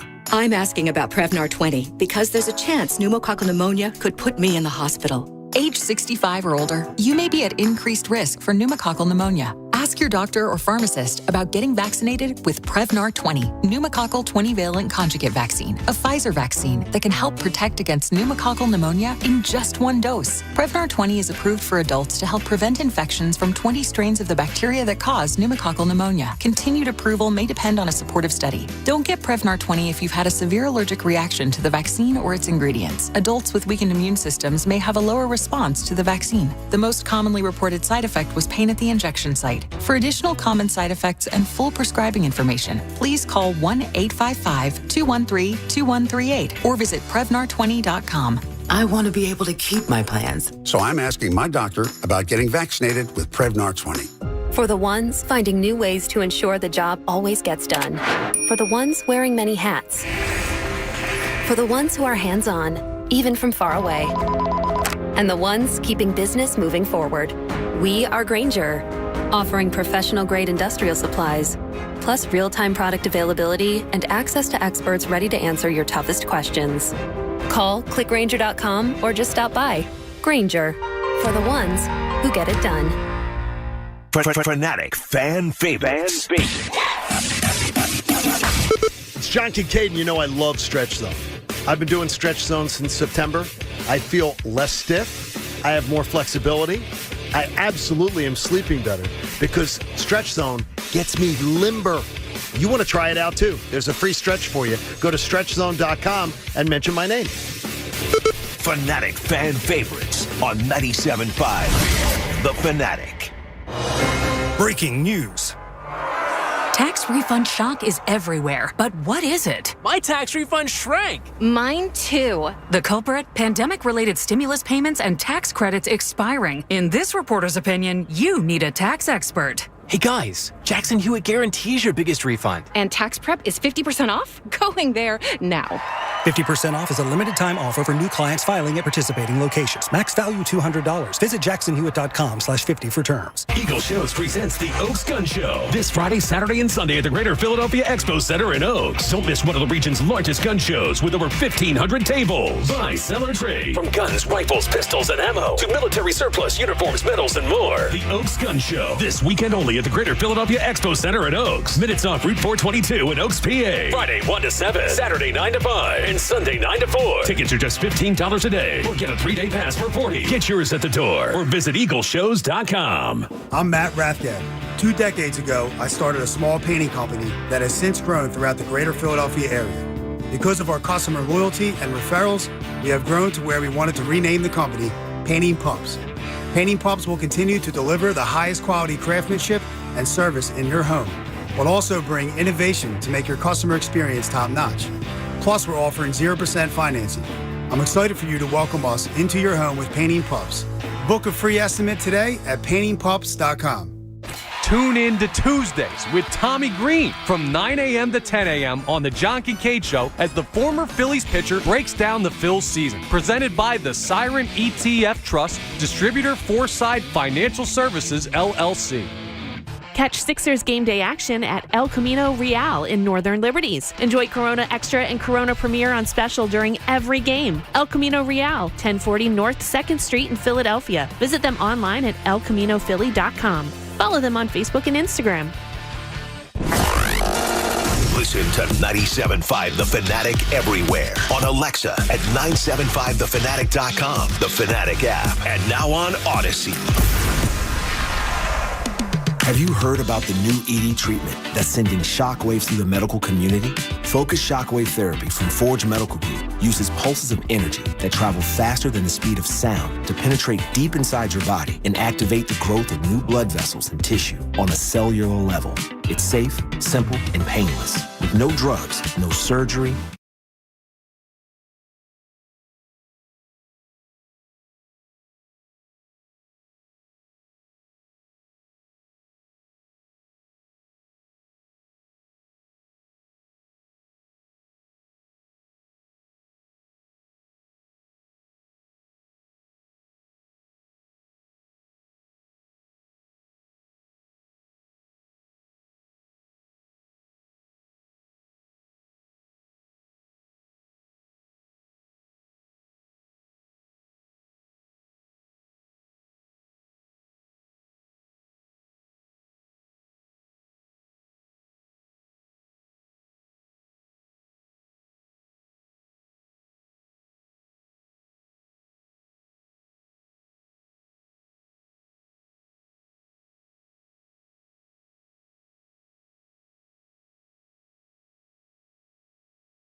hate the face.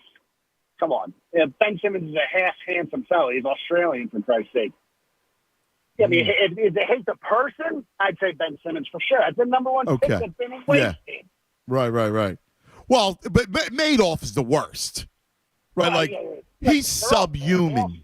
Right. They all stole money from people and ruined lives. Frank Abigail, listen, he had a little charm to him. Yeah, he had charm. He was a creep. He was a swindler. What was his thing too? He was a check forger. Check. Yeah. He was the first check forger. Yeah. Yeah. So I got two bad answers for you. All right, who you got? I don't know if you've seen the series. Well, the one's a series and a movie. Jack Reacher, the Tom Cruise character, and he's also in a series, Reacher. And James Reese, if you haven't seen The Terminal List, it's on Amazon Prime. It's so good. Both guys are ex-military guys that turn into, kind of solemn policemen for their own causes. But the James Reese. So the Terminal List. And I thought somebody told me about this. So what's the deal? Book. It was a series of books first. So it deals with traumatic brain injuries. Him and his whole crew have brain tumors. They go into a mission that was supposed to wipe them out to cover up that they were given the brain tumor. I don't want to give too much away, but they were given the brain tumors essentially by medicine they were taking. But he survived and started to uncover it all, and brings everything crumbling down, House of Cards style. And oh wow, it's very, very good. A second season actually coming out later next year, but yeah, it's real good. That's strong. I got to tell you, strong stuff, Henry. Good stuff, buddy. As always, thank you, brother. I got to watch. That sounds good. And of the thieves, Crypto v. Simmons is That's a strong match right there. That is a strong match. Right? Crypto v. Simmons? And Simmons he's an NFT guy. Right. That's New Age thieves. Is that still going on? What's that? The NFTs? Yes. Okay. Yes. I know that a lot of the players had the NFTs as their profile pictures. And I think they've since changed a lot. Yes. Chris, you're on 97.5 The Fanatic. Yo, Chris. Hey, guy. Great show, guys. The last caller stole my thunder a little bit. Tom Cruise in Jack Reacher as well as Mission Impossible. Okay, Reacher. So it's another. Now, I've not seen the Reacher movies. What's his deal? Really good. It's really vigilante and really good. I don't know anybody said Denzel today. How do you not have Denzel? And it's funny, I have it written down, right? In fact, you just said vigilante. Yes. Equalizer and Man on Fire. By the way, Alonzo's training day was nasty, too. Yes. Yeah, exactly. He was a bad mofo. The dark horse for you is The Punisher. The Punisher. Another great movie. Ex-military guy. Family gets killed. I don't know The Punisher. Who was The Punisher? I forget the actor's name. All right. Great movie, though. You're Matt Damon, John Wick. I love both movies, but it's John Wick all day because Matt Damon spent most of those movies crying that he was tortured and my girlfriend died and they were injecting me with drugs. A lot of crying. So I don't like my vigilantes crying. And quick Eagles point. Please tell me they're not going to trade out of 10. Because there's 4 quarterbacks going to go before the 10th pick. They're going to get a marquee player at any position they want at 10. I really hope Howie doesn't trade back. I'll be honest with you. One thing when it comes to that, I trust him on that. Listen, somebody, you're right. I mean, the quarterbacks are going to go up. I agree with you, and they should be in a good position. So the one thing I do want, though, I want the running back, man. I believe in the running back. Quick question on your brackets, and I'll go. The Western bracket, why have one? Clint Eastwood's winning that all day long. The closest guy I can think of is John Wayne, and he's getting double-digit points to try to beat Clint. No way. Not going to happen. Yeah. Have a great show, guys. All right, buddy. We appreciate it. Yeah, Clint. I mean, do we do a Western? I might have to do it more reality. Honestly, dude, Western might be NIT. Yeah. I don't want to be disrespectful to the Western, but yeah, you know, what are you going to do? Pow, pow, pow. Here's my rifle. You love doing the Gannon, don't you? Shots. Pow, pow, pow. Explosives. But seriously, you got a revolver and you got a rifle. There's a lot of people like the Punisher.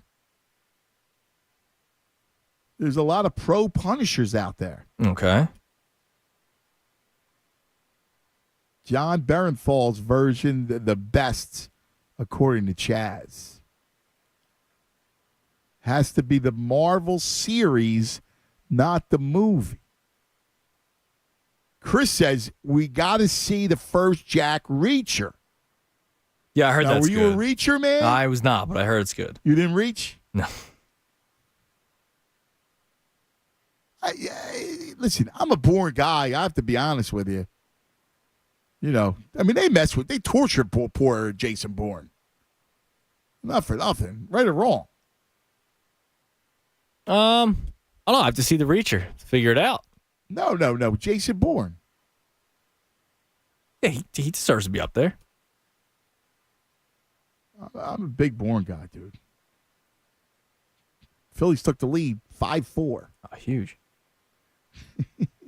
Derek Hall single to center. That's good. For the go-ahead run. Getting his eye down, brother. I like that. All right. I hope he's the everyday player. That day you were looking to watch. The best was the our buddy from the Phillies, PR guy, who is oh, he had him on a schedule. No, I know. It was my fault. You know, it wasn't his fault. It was my fault because I could be yappy. And I was having a good conversation. Yeah, you were deep in baseball talk. Nothing wrong with that. Yeah. Uncle Frank, you're on 97.5 The Fanatic. Uncle Frank. How's everyone? Happy Tuesday, boys. Happy Tuesday to you, buddy. Thank you. God, there's so much content in my head. Good Lord. That means this call is going to go swimmingly. I'm giving you a heads up. I'm giving you a heads up. I got to ask you guys, where on this planet of sports radio do you get a sports food and badass deal at 64? I ask. Brilliant. I tell thank you, Uncle Frank. Brilliant. We appreciate it. So I have two badasses. Leonidas is in the Gladiator bracket. Yes. From the movie 300. Yes. Yeah, Leonidas. I agree. Yes. And the wife helped too, but hey. And then Denzel, the other guy got me, but Denzel in the first Equalizer, he takes out 4 Russian mobsters in 22 seconds. Yeah, I got to tell you, that was fantastic. Who does that? Certainly not John Wick, that vapid head. So, listen, you can't get down on Wick. No, I know. I have to give him a chance. I hear great things about it. I'm going to be all over the Wick at some point this weekend. Andrew, Iron Man blows Batman into smithereens. Yeah, I know he does because he's got weapons of mass destruction. He literally has a suit. He has a suit that terrorists were trying to purchase and recreate. So of course he does. He would beat anybody in this tournament, which is why he should not be eligible. Oh, your ass. Terrorist groups tried purchasing. That's why they forced him to rebuild one. Listen. If there's no Iron Man, there's no Batman. Oh, hell. Yeah. I mean, go out. All right? I mean, I'm serious. Like, but here's the deal. Batman without his suit. Boy Batman. Batman without his suit can still win a fight. Iron Man without his suit, he's just sipping, macchiatos all day. Nah, he can't win a fight. I go Iron Man, no suit. Who's he beating up? Batman. He'll beat up Batman. Why, he's not going to beat up Ben Affleck? Absolutely not. He won't beat up Christian Bale for sure.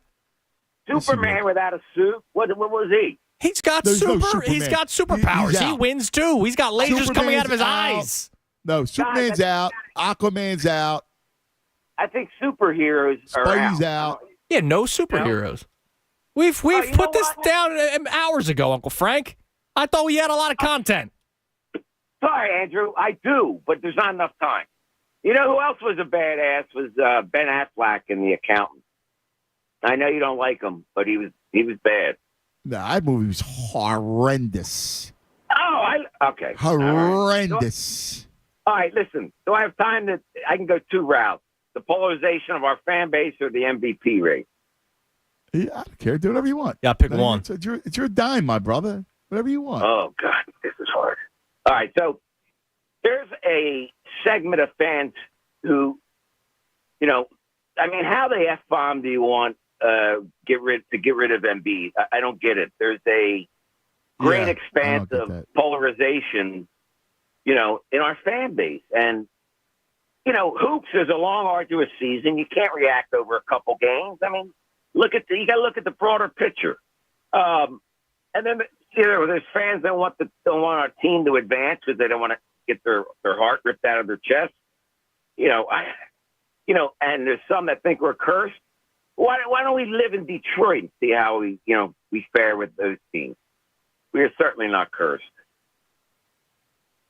Yeah, there's no curse. I agree with you. There's no curse. The Embiid stuff, I don't even understand it. I really don't. I don't get it. Is that it? You hung up on Uncle Frank without imploding him? Yeah, I'll let him go. You didn't want to do that? He's been zapped enough. I thought you would want to do it like in Iron Man fashion.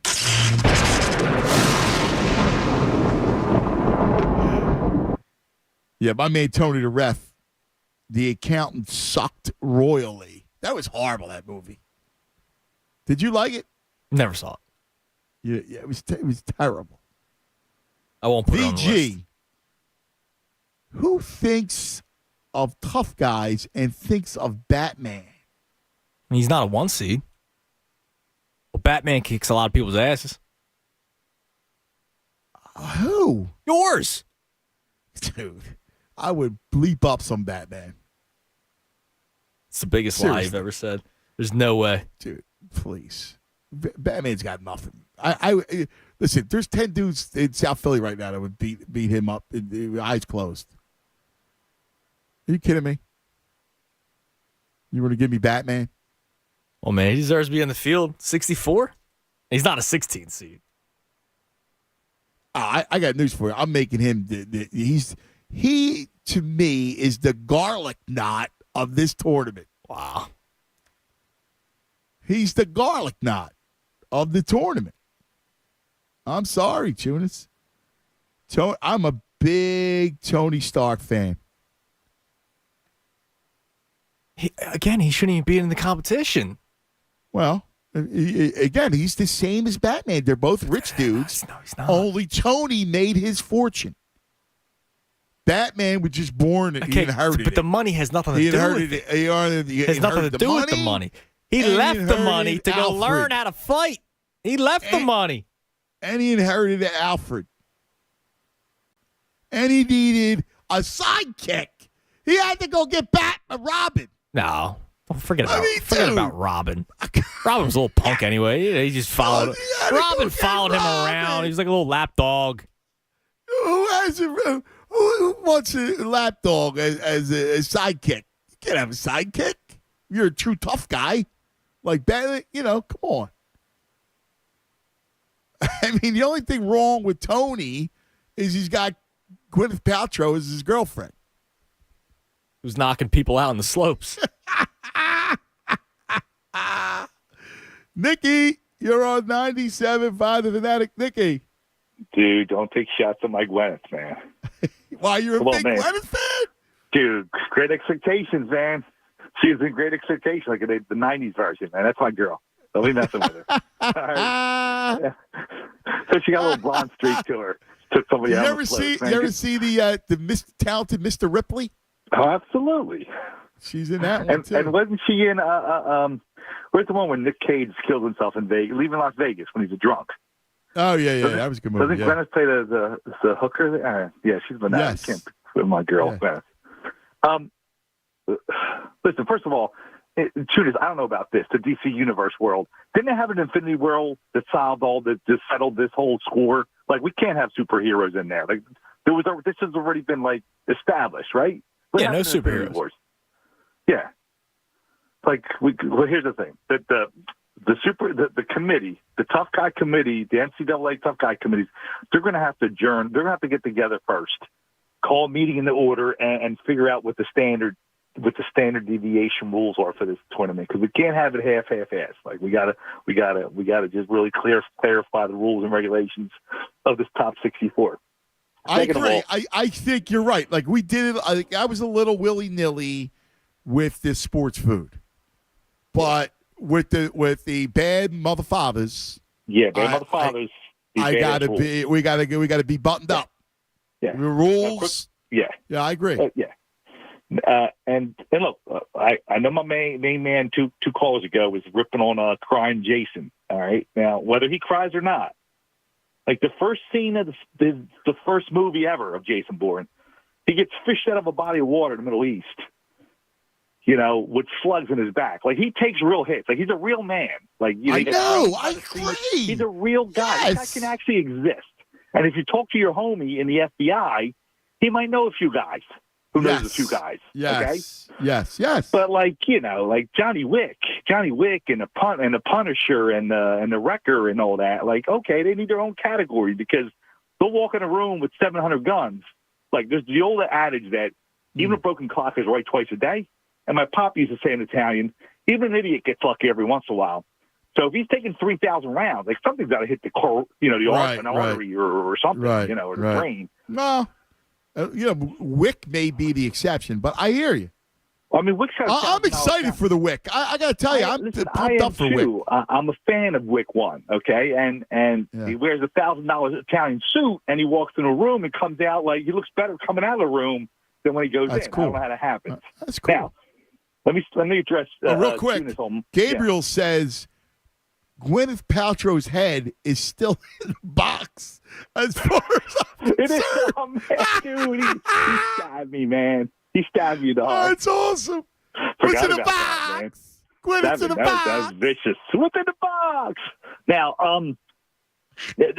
Marsh, Tunis, like if we take, you said, I think it was Monday, like, well, we got to get more out of Marsh. You can't have 7,000 strikeouts in the 9-hole. I bet you if you take every starting 9-hole hitter, they're either batting below the Mendoza line. No. I don't need him hitting 350 and 30 bombs. I need him to actually put together at bats where he's not basically a K every single time.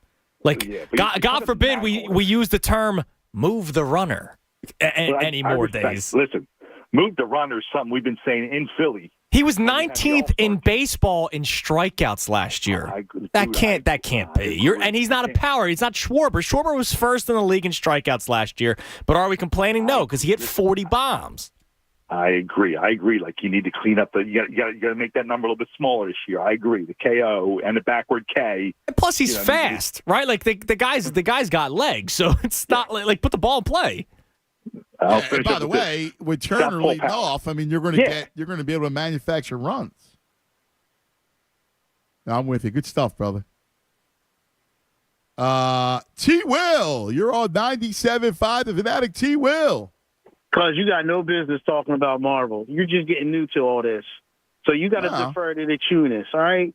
He's trying to tell you something that's accurate. All right, first of all, VG. Oh, you're another Batman lover. You love some Batman. Was martial arts trained, okay? So whether it was money, no money, Tony Stark has no training except for the suit. And his sidekick was War Machine. Tony's brilliant. All right? His intellect is his weapon. Tony's intellect is his weapon. With Batman and Robin, Iron Man had War Machine.